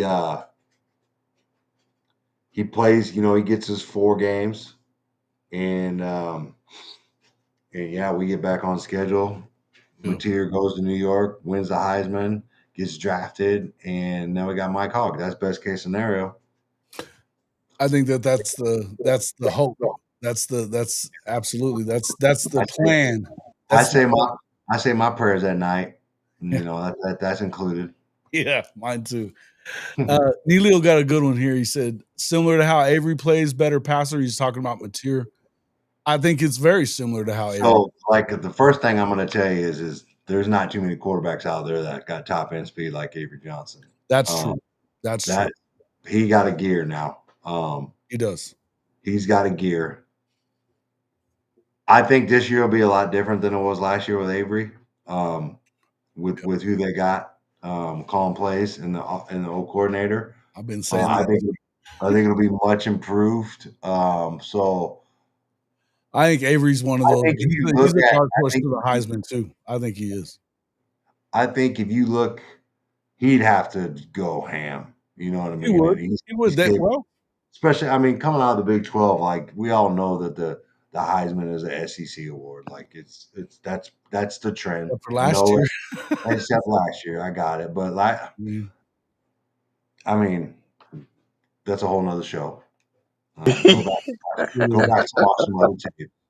But yeah, most of the time it's an SEC award, right? ESPN, SEC, like they,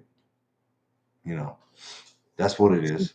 But Avery would really have to be special. Which, don't get me wrong, he's very capable. He'd have to have a career. He'd have to have a season like Mateer had at Washington State. Yeah, 4,400 yards, 44 touchdowns. Yep. Which, don't get me wrong, he could do it. Possible, very possible in the Big 12. Very possible in the Big 12. Yeah. Yeah, Avery. Man. But I think when you're looking at Mateer as of right now, comparing them, do you like that comparison though? I don't know if I necessarily do. I think Mateer is probably a better passer at this point right now. And I think Mateer's a different type of runner than Avery. Avery's like a real home run threat. Like he can go from anywhere. I don't know if Mateer has that top end speed. Like, don't get me wrong, he can house it on you. He's thick and he can break arm tackles, but like Avery will go 90 on you in 5 seconds. He's fast. He's like, got real. He will dip on your ass. Like you better get him at the line of scrimmage. I think it's probably a better comparison him and Hawkins speed wise, right? Yeah. But yeah, I think I'd give the edge to Mateer right now, throwing the rock. I mean, I like Avery throwing the ball. He looks good throwing the ball. I've had the privilege of seeing it at practice or whatever, and it looks good coming out of his hand for sure. Just, I mean, it's a constant process, technique wise and fundamentals throwing the football. So, I mean, I think Avery will be just fine, and I think Matt is going to do very well with him. Yeah, we got to look at what they got. What's my bookie got on them Heisman odds, bro? It's a good question. Speaking of my bookie, give me just a second, and I'll. That was perfect. I was trying to set you up right there, guy. My guy. I'm trying to set you up. Hey, Jason Watkins here with Hall of Fame College Football. And if you are ready to back your favorite team, the Sooners, and fade that Texas hype train every Saturday this fall, there's only one place to do it, MyBookie. Right now, you can double your first deposit up to $1,000 when you sign up at hofmedia.us/mybookie1000. That's hofmedia.us/mybookie1000. Yep, 100% deposit bonus, and it takes less than 5 minutes to get started. Whether you're betting college football, rolling the dice in the online casino, or dropping a 10-leg parlay on SEC Chaos, MyBookie has everything you need. Bet anytime, anywhere, on the go, at the tailgate, or yelling at the refs from your couch. Just don't talk trash. Put your money where your mouth is. Hit that link, hofmedia.us/mybookie1000, and get your deposit bonus today. Bet anything, anytime, anywhere with MyBookie and Hall of Fame College Football.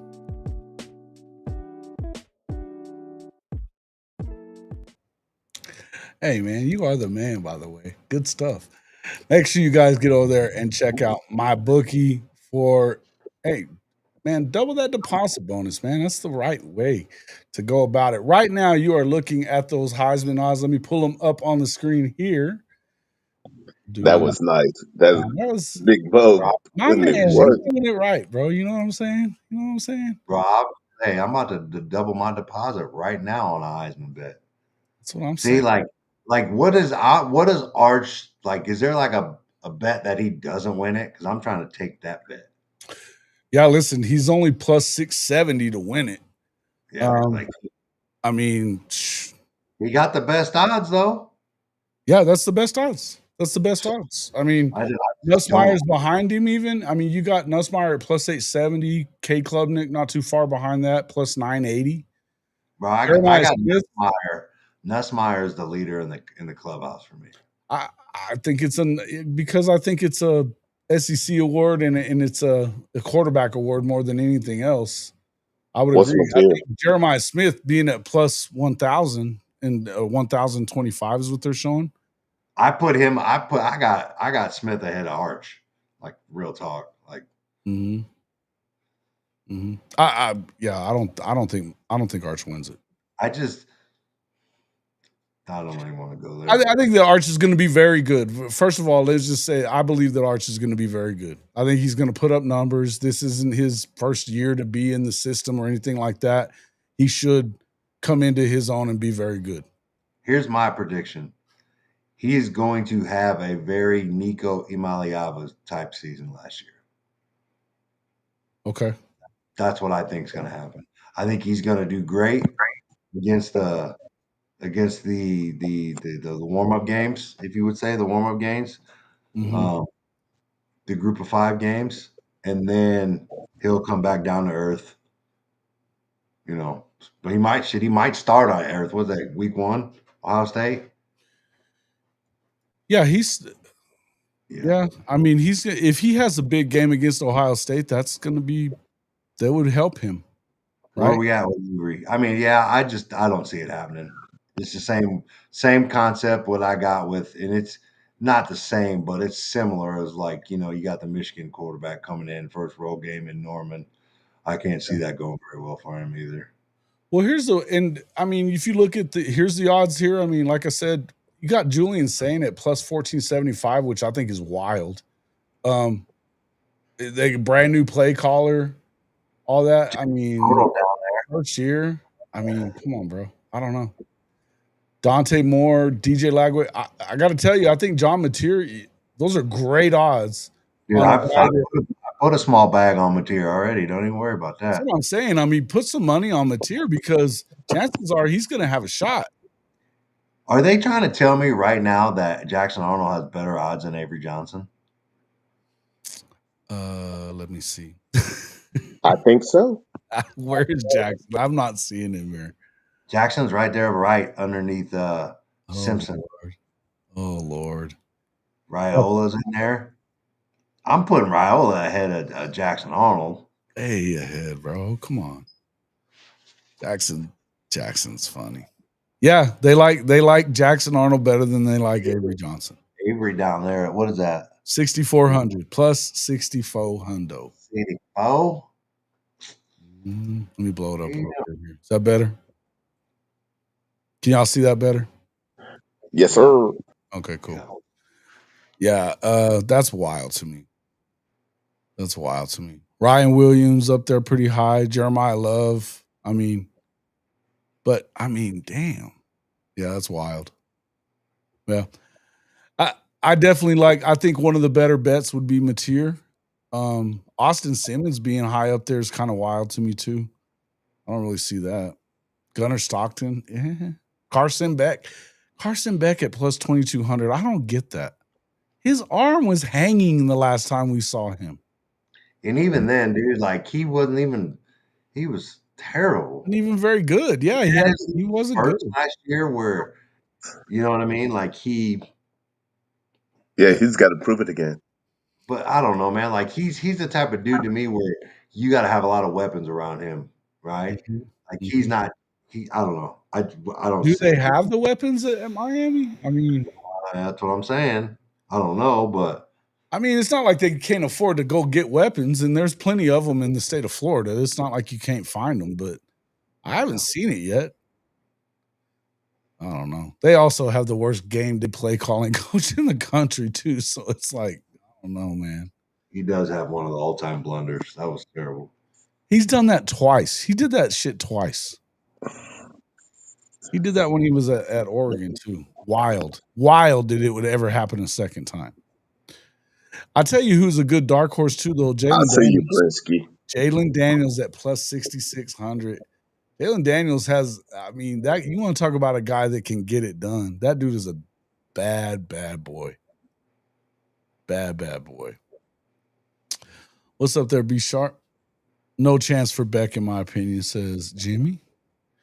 Yeah, I think Mateer, Nuss is definitely, he's my favorite. He would be my favorite to win it. I guess, honestly, I can understand the Cade Klubnik stuff. I don't know that I necessarily think he's going to win it, but I also think that Clemson's going to be really good. They're playing in not a great conference. Just, yeah, they suck. I don't think the ACC is worth a shit. But that's just me. So I could see him going out and putting up big numbers. I could see him doing it. Yeah. I think Kevin Wilson is the X factor for Oklahoma. Kevin Wilson. What was it? Oh, yeah. Because, listen, he was the architect of one of the best Oklahoma offenses ever. But I don't know but it's not his offense there. It's not his offense. No, but for him to be in the mix and being able to know that we have the ability to do some play action, this takes us to a new tier. Yeah. I would tell you let's see. I don't know that I love the Ty Simpson move. I don't know, man. I think if somebody's going to win the Heisman from Alabama, it's going to be Ryan Williams, I think. This year, anyway. Of course, that's what the odds say, too. I think that they agree. I don't know. What do you got? Who you think Nussmeier there, Bogue? Mm-hmm. It'd be your favorite? Mm-hmm. I'm not the Klubnik one. I'm not big on that. Yeah, he got better last year, but I don't know.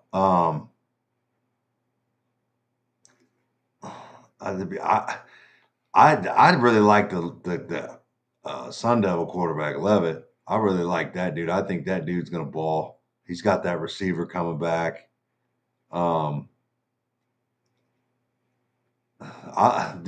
think if I had to predict right now, the 4 in New York for the Heisman Trophy, I'm probably going Nussmeier, Smith, Mateer, and Levitt. Be hard for Levitt, but I think I don't know. I think if he keeps building, like he's got scramble. He can scramble now. That kid's athletic as hell too. Like I like I think, Levitt. I think he's a good player. yeah. I And with that think Spook had receiver, him. I think Spook had him pretty high up in his Heisman. that receiver coming back, I think he could do well, and I think he could shock a lot of people. Yeah, Yeah. I would agree. I would agree with that. I think he's up there. I think there's a lot of people that like Aller. I think he's going to have to put up a hell of a lot of numbers for him to get there. I don't trust it. And again, I'm a Kotelnicki guy. I think he's a really good coordinator. I know they've added some receivers, but shit, man, we got to see more offense out of Penn State before you can start believing in it. Right. Lagway, I like Lagway. I don't know, something about their schedule, the way it sets up. I think that they've got a lot of those tough games in a row at Florida. You know what I mean? And is he healthy? I don't know. I like DJ Lagway a lot. I mean, just so everybody knows, I think that dude is a baller. But I don't know that I really see that. And is his shoulder really fixed? Yeah, listen, and I don't think that there's a lot is on his shoulders. If he can go, but I'll tell you what, they go out there and win 9 games this year with the schedule that they're playing. Yeah, he should be in New York too. Because it's going to take him being a bad dude for them to do that, right? I just think it is. Absolutely. Yeah, I think Lagway is going to be good. I don't think it's this year. I think it's going to be next year. Yeah, I can see that. Yeah. I can see that. Listen, I don't know that they got a hell of a schedule, bro, just like us. They do. That's what I was saying. I think in the way that their schedule sets up, I don't think they have as many. I don't think they have as many. Like their buys aren't coming at great times. They don't have any kind of. It seems like there's a couple of times that they don't have any breathing room between games. You know what I mean? They've got their back-to-backs are tough. It feels like. I don't know. Let's see what else we're looking at. Somebody said something in there about the odds to win the conference. Let's see, conference winners. I was looking at this a little while before, and I actually like this one too. For as far as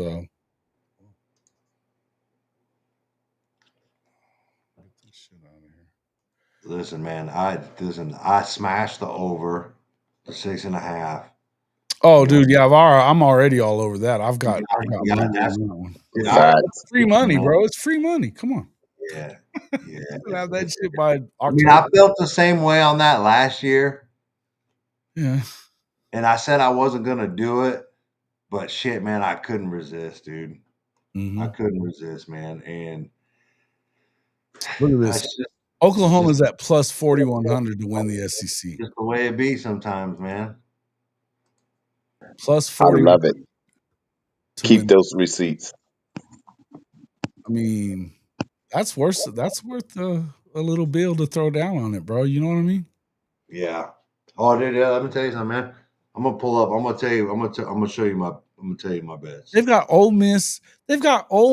Texas A&M, and Tennessee, along with South Carolina, Florida, Auburn, ahead of Oklahoma to win the SEC. What the fuck? Keep those receipts.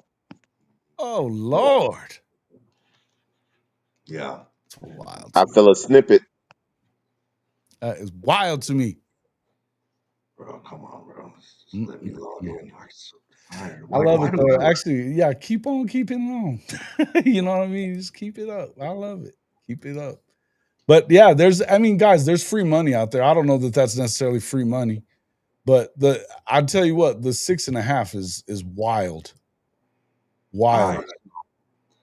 What we got going on here is I got the over 6.5, right? Mm-hmm. So I threw a little bit of money on the plus 7,000 for Oklahoma to win the Natty, right? I've already got 100 on that too. That's a. That comes through, boy, we going to Vegas, bro. If that hits, find me, check me out in Vegas. Your boy be up in the Mandalay Bay. All right, holla at your boy. For real though. And then I got old John Matersky to win the Heisman. It's good odds. Plus 4,400 on Mateer to win it. I think that's really good odds. That's better odds than on the book I place it on. Mm-hmm. It's good odds. Listen, I mean, you're probably you hit one of them, you're pretty good. You know what I mean? Now, I'm saying aside from the plus 6.5 is free money. You should put as much as you can on that one. Yeah, That's, to me, that's free money. But the other ones, I mean, there's a reason. I mean, it is what it is. But if you hit one of them, you're gonna hit. What's the 6.5 odds on? What's the 6.5 on my bookie? It'll be Oklahoma's win total. Yeah, what's the odds on that? Oh, let's see.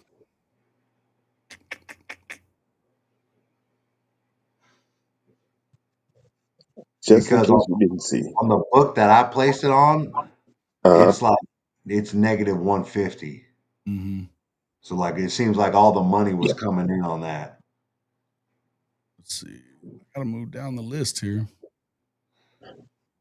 Uncle Bo is up on it. Yeah. Damn, I'm still not seeing it. It's way down the list. Here it is. So to hit the under, it's plus 134. So it's, I mean, yeah, they're minus 165 on the over. So that bet, yeah, pretty much everybody's placing that bet because it wasn't when that first come out, it was like plus 300 or something. When I should have bet it and I didn't, like an asshole. Because I'm not betting. Yeah, because you're not gonna win. You're not gonna win shit on it because the odds now. Yeah. I got caught slipping. Mm-hmm. I bet it pretty early, but I think it was. I think it was still only like plus. It was like plus 150 at the time. But yeah, whatever. Wait. You got 300 on plus 7K, 100 on Mateer, and 100 on winning the SEC. 25 bands to be cashing in, says the Mafia. Yeah, for sure. Seatbelt Mafia. Yeah, you doing it big. The barbershop family. Hey, when he shop. win, he gonna be out there like this.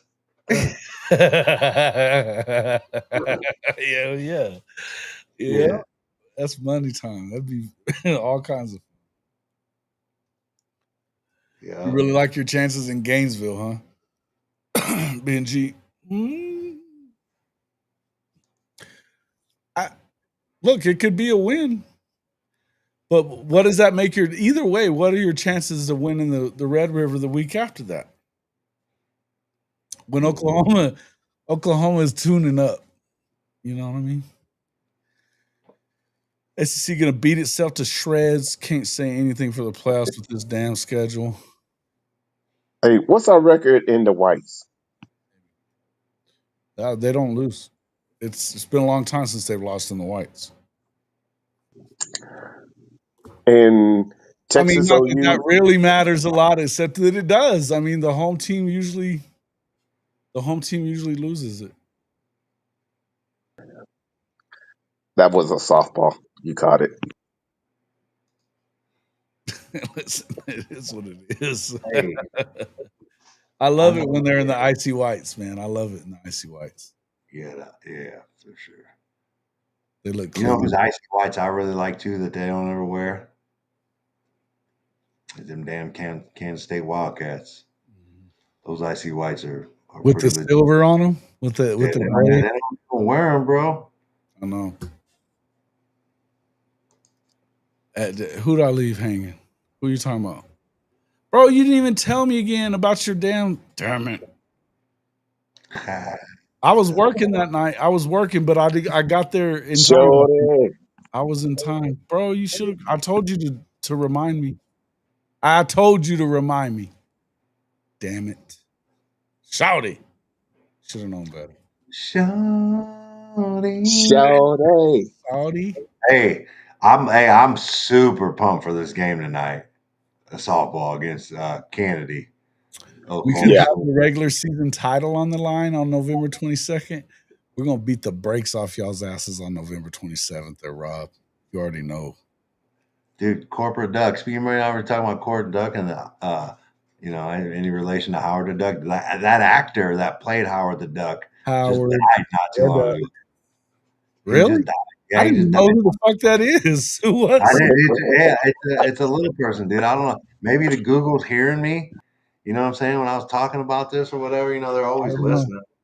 But yeah, that it popped up that my man died the other day, man. Huh, I had no idea. I don't even know who that was. So shout out to Howard the Duck though. Sorry to hear that. Sorry. You know what's so crazy? The odds for the softball team to make it to the World Series was like 18-1 this year. Really? I'm in the Shorthorns chat. They're playing Tennessee. Got them all mad. Mars, that a boy. Are they losing or what? Are they they're about to start right now. First game finna start. Okay. If it hadn't started already, I think it's 11 and 2:30. I'm all pissy, huh? What's that? Those white helmet unis. Oh yeah, dude, those are sick. Yeah, man. How come they don't ever wear that? I don't know, man. Ed Gale is the actor. Crucifix Autumn comes in with. Okay, good news. I don't know that. Okay, I'm finna Google it right now. That guy is. I was finna Google it right now. That was shit. Yeah. He also played Chucky. Oh, okay. Yeah, he played Chucky too. Yep. Yeah, there we go. Yep. Damn, Chucky's a little bastard. That movie still scares the shit out of me, dude. I can't stand that movie. Dude, I guess for some reason I didn't think that was a real person ever playing Chucky. You know what I mean? But now you think about it, it was way before like CGI or like, I thought it was just some like puppet or something. Texas has the bases loaded. Yep. What, softball? Yeah. Is there a decent shot at some nasty ass weather down in OKC this afternoon? Must be for them to be playing so early. No, it's the double elimination games, right? So if Texas wins, there's no need both. They'll play again later. So yeah, if Tennessee wins, then they got to play Texas again. Yep. Same thing with Oklahoma tonight. We got to beat Texas Tech twice. Yep. No, dude. Shit. Well, I think the one thing about it is that Kennedy's all they got at Tech. But hey, you got to put a run or two up on it. That's all I'd love to have too on my softball team because that's all you need. Well, you say that, but she hasn't gotten it done before in the past, dude. Yeah. Stanford was scoring like 1 run a game. Well, I mean, what is Tech doing right now? I mean, they're doing enough to continue to keep winning. Listen, I like her. I'm not saying that I wouldn't love to have her because we tried to get her. I mean, you know what I mean? It sucks that she didn't go to OU. Tennessee got out of that bases loaded jam. Good. But yeah, I just think that when it gets to this level, you can't keep throwing your ace. You got to have someone behind them. Listen, man, when you are winning every game like that and they got a day's rest, like Kennedy's good. Oh, hey, but today is back to back. Yeah, you're gonna have, but if they don't lose, not a problem. They gotta win. They gotta win the first game for sure, and then you gotta definitely. I mean, I don't know. Yeah, but that and Ryan C says Tech's only getting 1 to 2 runs a game too. Yeah. So, yeah, but somebody asked, does OU have white helmets? They do. Yeah, I haven't seen them wear them in a long time, but they do. They do. They're the ones that have the red stripe in the middle and just the red OU, which they're pretty freaking sharp. It would be really cool to see them wear that, but it's not something that, Oklahoma fans are bitchy about that shit. They don't even like the anthracites. They didn't even like remember the old wood grain? The Yeah, wood grains yeah. were dope, dude, and people bitched and bitched and That bitched. wood grain, bro. Huh? That wood grain. It was dope. Those Bitched 11 all day about cleats, it. those Jordan 11 cleats with the wood grain and the leather. Oh, It doesn't get any better than that. Like I went into BV's office during a recruiting trip, and I immediately was like, "Boop, there they are." BV was talking. I was over there looking at them shoes, holding them, like, damn, these are official. You know yeah, what I mean? And then I had to snap back on, like, I'm in Venable's office. Settle down, guy. yeah, yeah. Yeah, he was crazy. He's just They're all, dope. Uncle Bogue. just Yeah, hard. I don't know, but didn't they just decide last year that those are out now? I mean, they're off of those. They're not even in the rotation anymore. The Yeah, Anthrax. that's what I was hearing. No, the wood, the old They wood. haven't worn them in a long time, dude. They've They been going haven't with anyways. No, it's the since Baker, Unity, I think, was the the last Unity uniforms. The one. Unity ones kind of replaced that. And then last year they had the throwback joints in the Unities. The throwbacks were. There was all right. Exactly. Yeah, No, those were white helmets though too. Those were white helmets. They didn't even have an OU on them. They were just white. Yeah. I like the unis. The Unities are dope. The The uni- Unities are dope, especially in a little nighttime setting. The only issue I have with the Unities in the nighttime is the numbers are harder than it's kind of hard to pick up that numbers with that dark maroon on the gray. It's kind of reflective too. So I don't know, but they're dope. Don't get me wrong. I think them shits are hard as hell. But if I had to nitpick, Yeah, I mean it's definitely different, but I like them. I mean, I got one of those hoodies, the anthracite hoodies. So I'm a Yeah. fan. I'm They definitely, backed off of the black one. They were trying to do a black one. bro. I'd have been And cool with the that. I'd Anthrax. have been cool with that because the all black, just do some all black with. Ooh, yeah, the Rough Riders, yeah, that'd be yeah, the Rough fire. Riders, yeah. That would be fire. Yes, sir. But yeah, people do not. They get bitchy about that stuff. Yeah, they were called Bring the Wood. The white helmets were called the Rough Riders. Oh, Yeah. the Bring the Woods were dope. It was dope, but I don't know. And like I said, you still got so many of the olds that throw big shit fits about it. So they're kind of touchy about doing it very much on anything. I wasn't a big. I mean, the throwbacks were okay, I guess. I don't know. I didn't. It's kind of blah. Yeah. Again, I like the wood better. The wood was better. I'd rather see him go with the black, all black, or something like that, for sure. Or I'd rather just see him go with the all icy white. Let's just go icy white on it, baby. Let's go. You know what I mean? Let's just do all white. We're gonna Shit. do that. Crazy. Come on, Ice out. ice it out. Need to make the numbers white on the unities. Okay. Why? I guess so. Yeah, it is kind of hard to see them. It's kind of hard to see them. I don't know, man. I don't think I don't have a problem with the unities at all. I think they're slick. Yeah, they're hard. They're slick, man. I think they're They're- slick. Yeah. The only ones that were bitching are the 70-year-olds. Yeah. That's why I said this is the olds that bitch out. But yeah, an Oklahoma blackout would be sick. It would be sick. The Twister uniforms or something, you know. I Twisters. like them. I like those Kansas blackouts, the Jayhawk ones. Those Yeah, shits they are look clean, man. Yeah. The black Yeah. with the blue, the black with the blue, Hey, clean. listen, man. So I was out at a KU camp last night with my middle son, Marcus. And let me tell you something, man. When that Kansas stadium is done, dude, that's gonna rival any stadium in the country. Really? Like that shit is impressive, dude. Like when they're done, when it's fully done, like It's only that taken one side, 15 fucking years to do it, so I hope dude, it so. ain't even been that long. What are you talking about? I'm just talking shit. Oh, but hey, let me tell you something, man. I was impressed.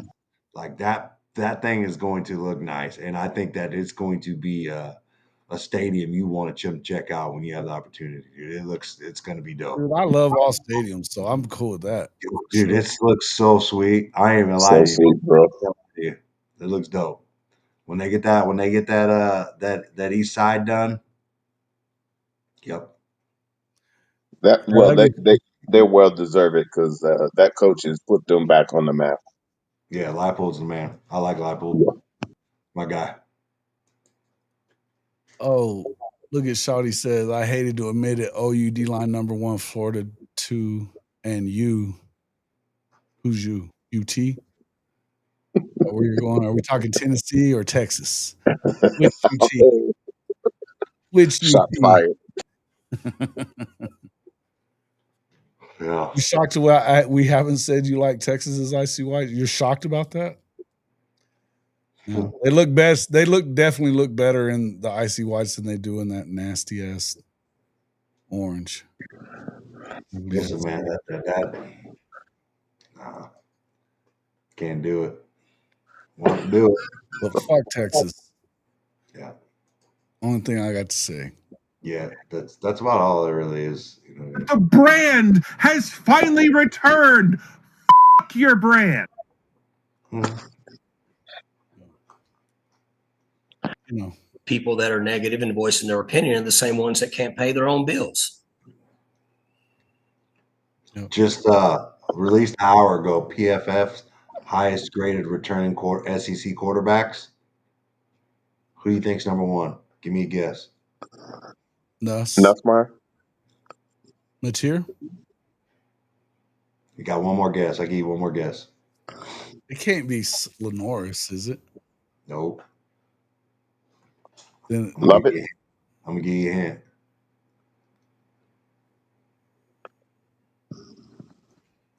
What? The SEC? Yeah, Diego, he used to play for New Mexico State. Diego Pavia. Oh, Diego. He's the highest graded. Diego Pavia, Taylor Green, Nussmeier, Mateer, Sellers. Wow. Wow. They gave Pavia his props. And Taylor Green? I like Taylor Green too. Though. Highest graded. I like Green too. If you buy the PFF and how they grade, okay, I don't necessarily get down with how they roll, but a lot of people do. So, you know. Bro, Comanche Sooner, don't be loving on Okie Light in here and anything they wear. Nobody loves that shit. Shush. Yeah. Crazy stuff. I like Diego Pavia though, dude. He's a baller. Yeah. He's a baller. He's a real. Hey, when New Mexico State went in there and blew out Auburn, I think he threw an interception, ran down the field, picked that DB up, and just was like, ah! He did. That was great. That's my guy right there. That's my man. He's made a living off of whooping Auburn's ass. I'll tell you that. He's the real deal, man. I like the kid. I would wish he'd have stayed. But he made his career out of whipping Auburn's ass. Yeah. He's probably responsible for more total yards coming back. What the fuck are they doing out there? That's why Vanderbilt is going to be decent because of Pavia. Yeah. They got. Green needs to improve his accuracy a little bit. He does, but he's a stud, man. He is a stud. Yeah, he's gonna be good. The SEC is going to be very interesting this year. Yeah, I think it is. Wide open. It's wide open. I think there's. It's wide open, man. We were talking about that earlier. I mean, if you're. Like I said I felt like it was the favorites were probably LSU and Bama. And then Oklahoma, Texas right there, probably Georgia. I mean, you got to put Georgia somewhere in the mix. I don't think that they're the favorite though. They've got a lot to prove. Didn't he also piss on the New Mexico logo, which is what we like the most about him? Yes, Craig. At the indoor. Mm-hmm. At the indoor, What we bro. like the most about him. Yeah, Correct. yeah. He just got to do a little better of not letting his buddy put it on social media. Yeah, right. Do a little bit better job of concealing it. You know what I'm saying? Yeah. For sure. Not putting that on socials. You think the conference may be down due to quarterback play? Maybe at Georgia. Maybe at Georgia. You know, I think the quarterback play is definitely going to be down there a little bit. Will not be down here. So we I couldn't get no back down think than I like last where year. the quarterback play is going to be in Oklahoma. I think I like where the quarterback play is going to be at LSU. I think I like where the quarterback play is going to be at Alabama too, by the way. And for that matter, Texas isn't going to hurt at quarterback. I think that Arch he's the real deal. You better not run them though. Mm-hmm. Ryan, you lived in Albuquerque at the time? Yeah. So he did that during the week that they played the Lobos, right? And then so you know what happened after that was they had that bowl game there. They played in the New Mexico Bowl after that, and they wouldn't let them use the indoor after that. And it pissed Coach off something fucking fierce, man. He threw a shit fit about it. Dude, that whole situation, like if you don't know, Coach Kill's a bad dude, man. I love him. He's awesome. But it stems back from that too. Like the state of New Mexico gives the Lobos all this goddamn money, and they don't do shit with it. They don't go to bowl games. They don't. Meanwhile, you got Big Brother down south that gets way less money, and we're going to bowl games, going to NCAA tournaments, winning games, and they keep giving these slap dicks up north all the money. Okay. Mm-hmm. Everyone's a Lobo. Shit. That's what they say all the time, anyway. It's a bunch of bullshit. It's fucking Lobo. Hey, much respect to the Maggies. Lobo. Yeah, it's pretty wild. It's funny that when it comes to those dudes, it's always been like that too. Like with the basketball teams, everybody talks that shit about New Mexico basketball. They ain't shit. New Mexico State's been to a Final Four, multiple Elite Eights, a shit ton of them, and UNM doesn't do that. They finally got it. Lobos finally got in last year. What, to an Elite Eight? Into the tournament. Oh, into the tournament. I was just gonna say the tournament itself. Took them a while. It's been a minute. Remember that year they win a game when Steve Alford was there, and they were like the 2 seed and fucking fell out in the first round. Done. Wild. It's just fuck the Lobos. Yeah, for sure. Mm-hmm. But Diego Pavia, he's definitely an Aggie legend for that shit, right? Yeah, man. He's from Albuquerque too. That's the crazy thing. He's from Albuquerque. Yep. Yeah. So. Yeah. That's why he knew how to get right in their crawl. It's a good time. Good 2 years. I lived in New Mexico for 22 years. Went to 2 Lobo football games. Once in Bogues era and one in New Mexico Bowl. Yeah. Was you up there when we upset them up in Albuquerque? You beat them at least twice, right? We beat them up in Albuquerque. We had a fake punt or a fake field goal, threw a bomb for a tutty, and then I'm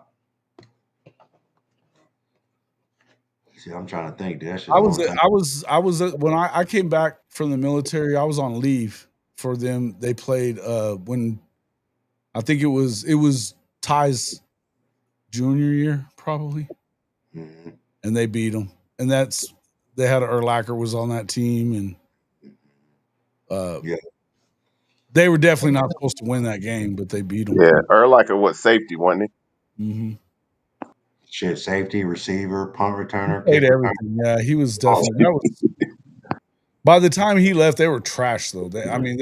He had to play everywhere because they were god awful. Wasn't one against Urlacher, he says. Yeah, O'Brien. Fuck that guy too. Where did his son transfer to? USC. You know, his daughter went to KU. I didn't know. Yeah, I didn't either. Wow. We went on a game day visit out there, or a junior day or whatever, and the Erlacher kid was out there, and his sister was with him. And I had no idea. It's like, yeah, I go to KU. I'm like, for real? I'm like, dang. Yeah, Yeah. it's weird. Like, I guess people good stuff at KU. Yeah. Yeah. I guess he went to USC. He was. Shit, I think he was kind of odd man out though in that secondary. he was getting clock up there. Didn't sound like he was going to keep getting it. No, really? Yeah. Oh. That's what coach says anyway. I don't know exactly what was going on, but Crazy. I mean, he's Wow. baller. Wow. Well, he definitely got the genes. You know? no doubt. No, he looks good. I mean, look, man, Brian was definitely a baller. There's no two ways around it. Yeah. I didn't realize he was that good. You know, we didn't see him as a damn Hall of Famer or anything like that, but he was fucking good. Oh, Yeah. he's a different dude in the league, though. He knocked the shit out of me one time. I couldn't breathe. I caught the ball somehow, but he knocked the dog shit out of me. He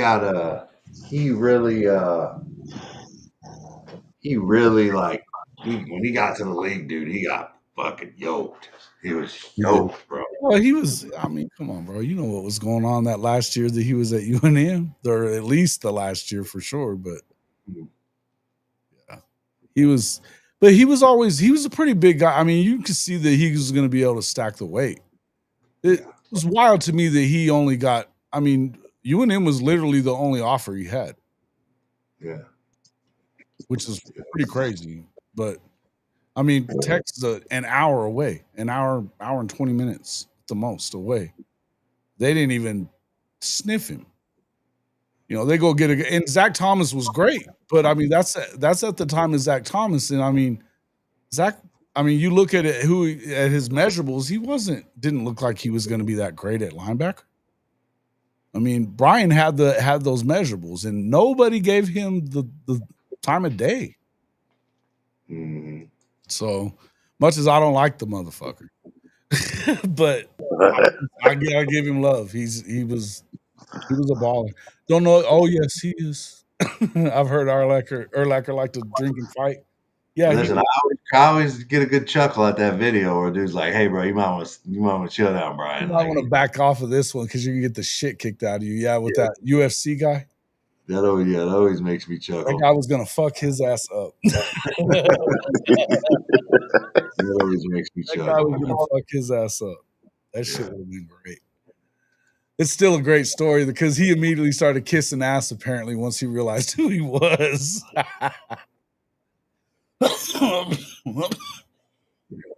But Brian, the thing about Brian, I'll tell you all a story about Brian Urlacher. Good stuff right there. I'll tell you a good story about him. He hates the media, number one. Hates it. And so the first year that I was in Hobbs, I was the sports editor in Hobbs, and the editor at the time that hired me, he was wanting me to get a hold of him and have him do or even have his representatives do something that was from him, like a little feature in the paper once a week or whatever. It's the off season, try to get it done. So I get a hold of his New Mexico representative, Bryce Carger, which is a little chump bitch too. He was immediately like, nah, he doesn't talk to the media in the off season. I'm like, what are you talking? Dude, it's your local newspaper. What are you doing? You know what I mean? Like, so he's being an ass about it. And so I was just like, whatever. So then I wrote a column about during realignment and all. They were doing realignment and they went to 5 classes, and which was stupid in New Mexico because it's such a small state as far as how many towns there are and like how sparse it is as far as we called it the no team left behind fucking move because that's basically what they were doing, just trying to get as many champions as they can, which they do that at a lot of places. But anyway, we were dogging it. Well, Lovington stayed, which is where Brian's from. They stayed in 3A while Artesia, which is where I went to school, moved up to 4A, and they stayed in 3A because they thought they were going to win a bunch of, and they should have won every year in 3A football after that, and they didn't. They kept gagging them away. Red Trophy High School Lovington is what we called it. Second place, second place. So anyway, we're just giving them shit about it. Called it Red Trophy High School. But anyway, I wrote a column about them staying in 3A, and I thought it was weak that they were going to win a bunch of hollow championships and shit like that. Well, they didn't even do that. But apparently it got up to Brian, and he threw a shit fit about it. He ends up calling me, talking shit to me on the phone and stuff like that. I'm like, I don't give a fuck what you think. I was like, whatever. Well, I was going to do that. I was going to do that thing with the paper, but now I'm not going to do it. And I was like, you weren't going to do it before. Go fuck yourself, dude. I don't care. Give them the smoke. Yeah. But anyway, then we had some issues with. Anyway, we weren't the only ones. So Albuquerque, their paper was having a hard time with it all the time. And part of it was because he had a bunch of fucking. Well, there were a bunch of paternity suits that were going on from the strip club chicks in Brian Urlacher. Yeah. A bunch of them. And then that happened a few times, and he got real pissed off about that getting reported. Do I remember Coach Calloway from Lovington? I do remember Coach Calloway, actually. What about him? And then I guess him and what's that? Mariotti from Chicago. He was always on Around the Horn. Isn't that right, Jay Mariotti? Pretty sure. Jay Mariotti, yeah. The columnist. Him and Brian didn't get along at all either. So whenever he ended up doing like one of those. Now Brian was really good at getting his, making it look like he did a lot for everybody. Nike donated the field like or an indoor practice facility when they were doing that. Remember when they had those commercials with like Leinert and Vic and all those dudes, and he was part of that crew too? They were like hooking up all their high schools with shit. Of course, he gets to write it off. It came from Brian, blah, blah, blah, whatever. Okay. They have all their uniforms, all that other shit, But anyway, then they needed a new floor at the stadium for the basketball gym. And they did an all-star game. Him and Lance Briggs and a lot of these guys came down. And then he had Ronald Ross from Hobbs, who had played at Tech, and they had just gotten to the Elite Eight. And it was the year that he won the Big 12 Player of the Year, actually, as a walk-on. Wow. Yeah, Ronald's my guy. Anyway, he went and played in it too, and they wanted us to like cover it or whatever. And of course, it's the summer. We didn't have a whole lot to do. But I was like, yeah, but he's going to have to talk to us, because he would never talk to us. And I was like, if he doesn't do anything to talk to us about it, then we're not going to, it'll be the last time. And so he darts out on us, and I didn't go to the thing, but the reporter I had there, he skipped on him. He split. So I ripped his ass in a column, and, we did cover it or whatever, but I ripped his ass in a column. A couple days later, a bunch of we were at the bar one night. It was the next weekend, as a matter of fact. It was after we had gotten out of work, and there's Bryce Carter's little ass, and then another one of the guys that's from Lovington. He's a coach, big old dude, and then the guy that we knew from Hobbs. They were all hanging out together, and they came over there and tried to start some shit up. But the bar owner is a big dude too, and he wasn't having it. It was pretty wild, man. Pretty fucking wild. They need some milk. It was, fuck Brian Urlacher. That's all I gotta say. Dude, that one year when I can't remember what year it was. Whatever year we beat them in Cruces, they trashed that visitor locker room. They like plugged all the drains up and turned on the water. Yeah. It definitely gets pretty wild. Well, remember the basketball dudes last year before, that was fucking Like that wild. was my sophomore year. Like that was my sophomore year. Mm-hmm. Yeah, we went up there my freshman year. Denvis broke out on like the first drive of the game, went like 70, and then they whooped our ass. We didn't do anything after that. Then we beat them my sophomore, junior year. Mm-hmm. I think they got us my senior year. I can't remember though, maybe. Well, you know what happened there with the basketball team and all that shit 2 years ago, right? With Yeah. all the shooting and all that shit that happened up there in Yeah, we've talked about it on here before. that was fucking crazy. All started at a football game. It started at the football game. Yeah, they beat the shit out of those guys in Las Cruces, and then they went and oh man, they. But they hooked. I mean, damn, dude. The basketball player ended up killing the guys that were trying to kill him, and Yeah. that chick set him up. It was messed up, but that was you talk Little about honey. crazy shit. The way that the basketball coaches like handled that was like, Dude, that dude doing? trashed our basketball program, dude. He absolutely did. We're still trying to recover from that. Mm-hmm. And like, yeah, there was like they were saying that the hazing stuff that turned into like sodomy and shit like that. Fucking crazy stories, man. That was bad. Yeah, that Greg Hire dude can go fucking suck a fat baby dick. Right? Yeah. I mean, he essentially got the best AD that we've ever had. He essentially got him fired. Oh, you had to. I mean, look, the whole crew of them had to go. Right. And the way they handled that whole deal, I mean, they're trying to hide their phones and dude, the basketball team was town.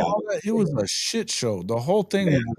The truth is I mean, hell, it didn't turn out that it was like anything that the guys from Cruces did wrong. As far as I mean, he has a right to protect himself or whatever, but they handled it poorly.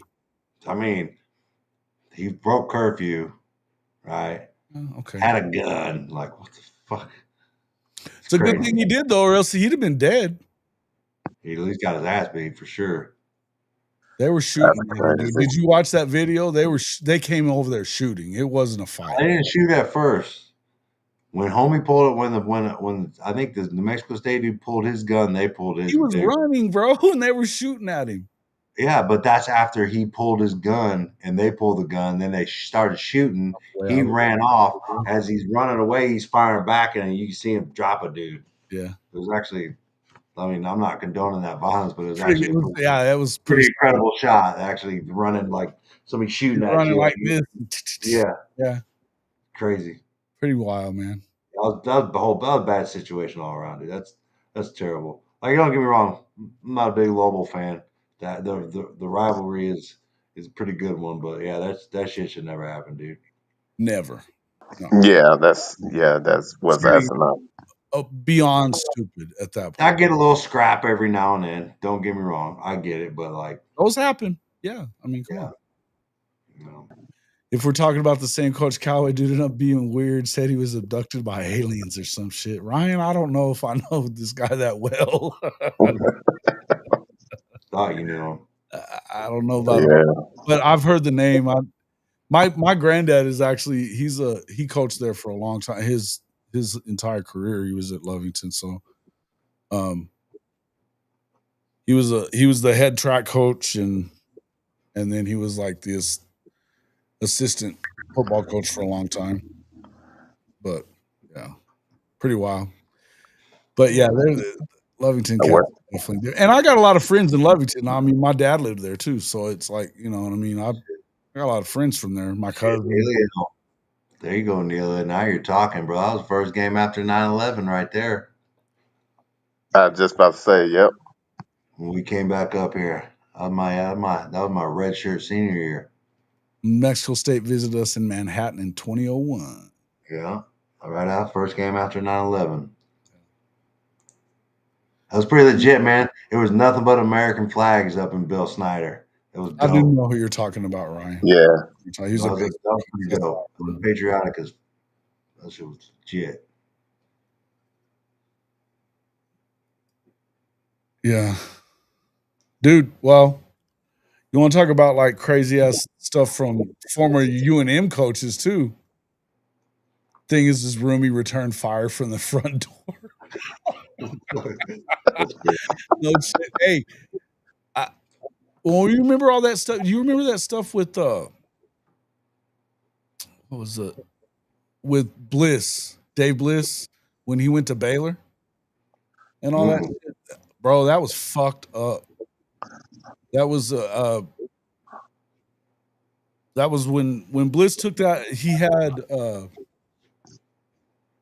Patrick Denny, he was his name. He got killed by another player that they had kind of kicked off the team, but they got killed. And then Bliss was like fucking talking all kind. I mean, this was worse to me than even all that rape stuff that they were talking about at Baylor. Although it's just the way he went about it. You know what I mean? Because he was trying to put it all off on Denny instead of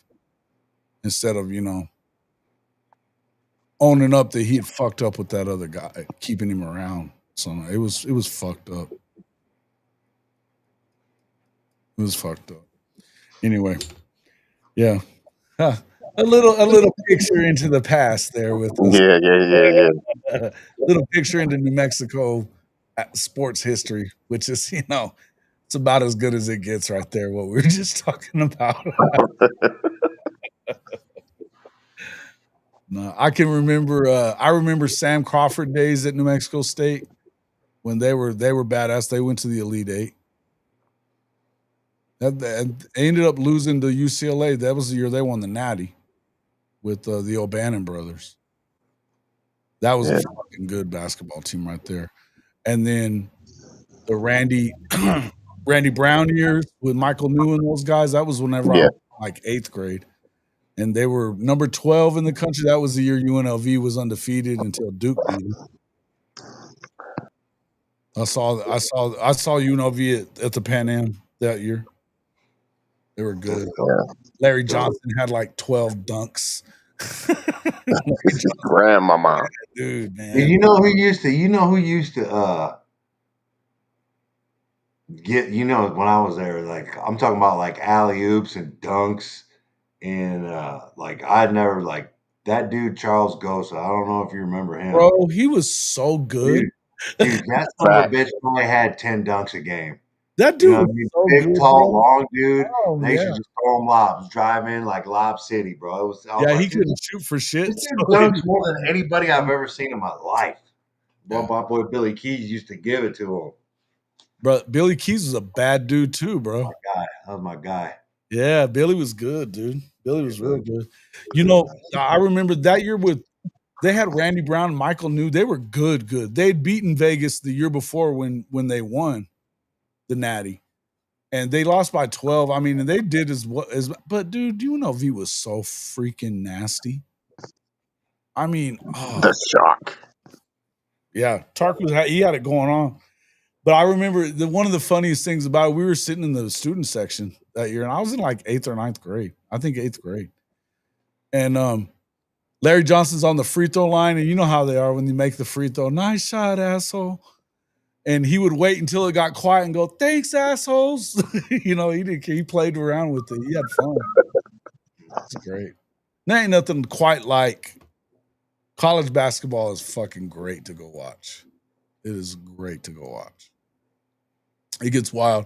I still love that story about that they told me about Kansas and Mizzou. And they were playing in that one kid that he went to Kansas. He was from Missouri. Neilio knows this story. We talked about it before, but the kids in the stands at Mizzou, they were holding up a poster board that said for a good time call, and it had the dude's girlfriend's phone number on there. She went to Kansas. Or no, she went to Mizzou. He was at Kansas playing ball. And and they did that shit, and he fucking was laughing. It was before the game, and he's even laughing his ass off. Who was that guy? What was that dude's name again, Neilio? I'm trying to remember his name. I heard that story from somebody else, but that's one of the best rival stories I've ever heard right there. That didn't get out of hand and shit. You know what I mean?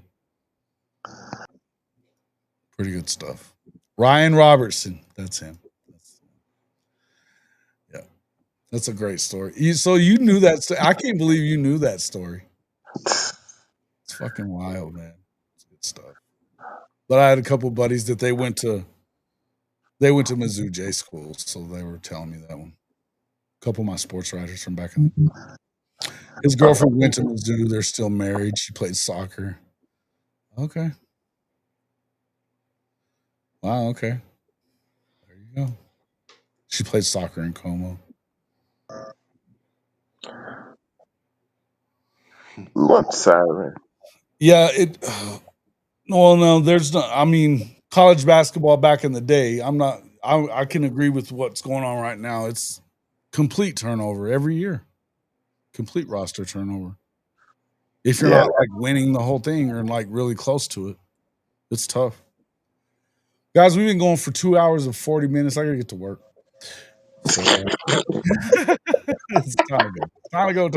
You think? Casey Ogman was on that UNLV. Yes, dude. It was Ogman, Larry Johnson, Greg Anthony, Anderson Hunt. Yeah, Greg Anthony and Anderson Hunt. They were badass. Yeah. Badass. Really good basketball. They shouldn't have lost to Duke. That tells you how good Grant Hill was, because the year before they beat the brakes off of Duke in the Final Four. Beat the brakes off of them. But Grant was that boy. Grant was that boy. No doubt about it. And as a true freshman, he comes in and they end up winning. They still shouldn't have probably won, but he was that good. No doubt about it. Yeah. All right, man. Appreciate everybody coming in. George Ackles, Anderson Hunt. Tubbs only lost once to UNLV. It's true. The same with Arkansas. They were always too. They were nasty too. Remember Corliss Williamson and those dudes that played back in the day at Arkansas? Yes, sir. Too. Woo. That was a good Hogs team. All right, man. We're going to get out of here. I appreciate everybody coming in. Check us out. Hey, Bishop Frank, thanks for coming in, hanging with us. Big Bo, appreciate you, big dog. I'll give you a holler later on. Yeah, man.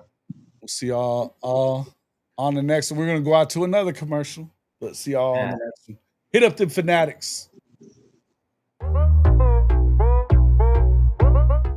you tired of your game day gear looking like it's stuck in the offseason? Well, step up your fandom with Hall of Fame College Football's official Fanatics partner store. Whether you're a diehard Oklahoma Sooners fan like myself, bleeding Crimson and Cream, or you rep another one of the SEC's heavy hitters, Fanatics has you covered. Shop thousands of officially licensed hats, jerseys, sideline polos, and exclusive championship merch from the entire Power 4 and Group of 6 too. All shipped directly to your doorstep and fast. Want to gear up like your favorite coaches and players? Are you looking for that perfect tailgate tee or a statement piece for your man cave? Fanatics is your one-stop shop for authentic college football gear from everybody that plays the game. So do yourself and your team a favor. Click our link in the description or simply log on to hofmedia.us/fanatics. That's hofmedia.us/fanatics. And you can shop everything that you want for the best prices of the day right on our Fanatics partner page.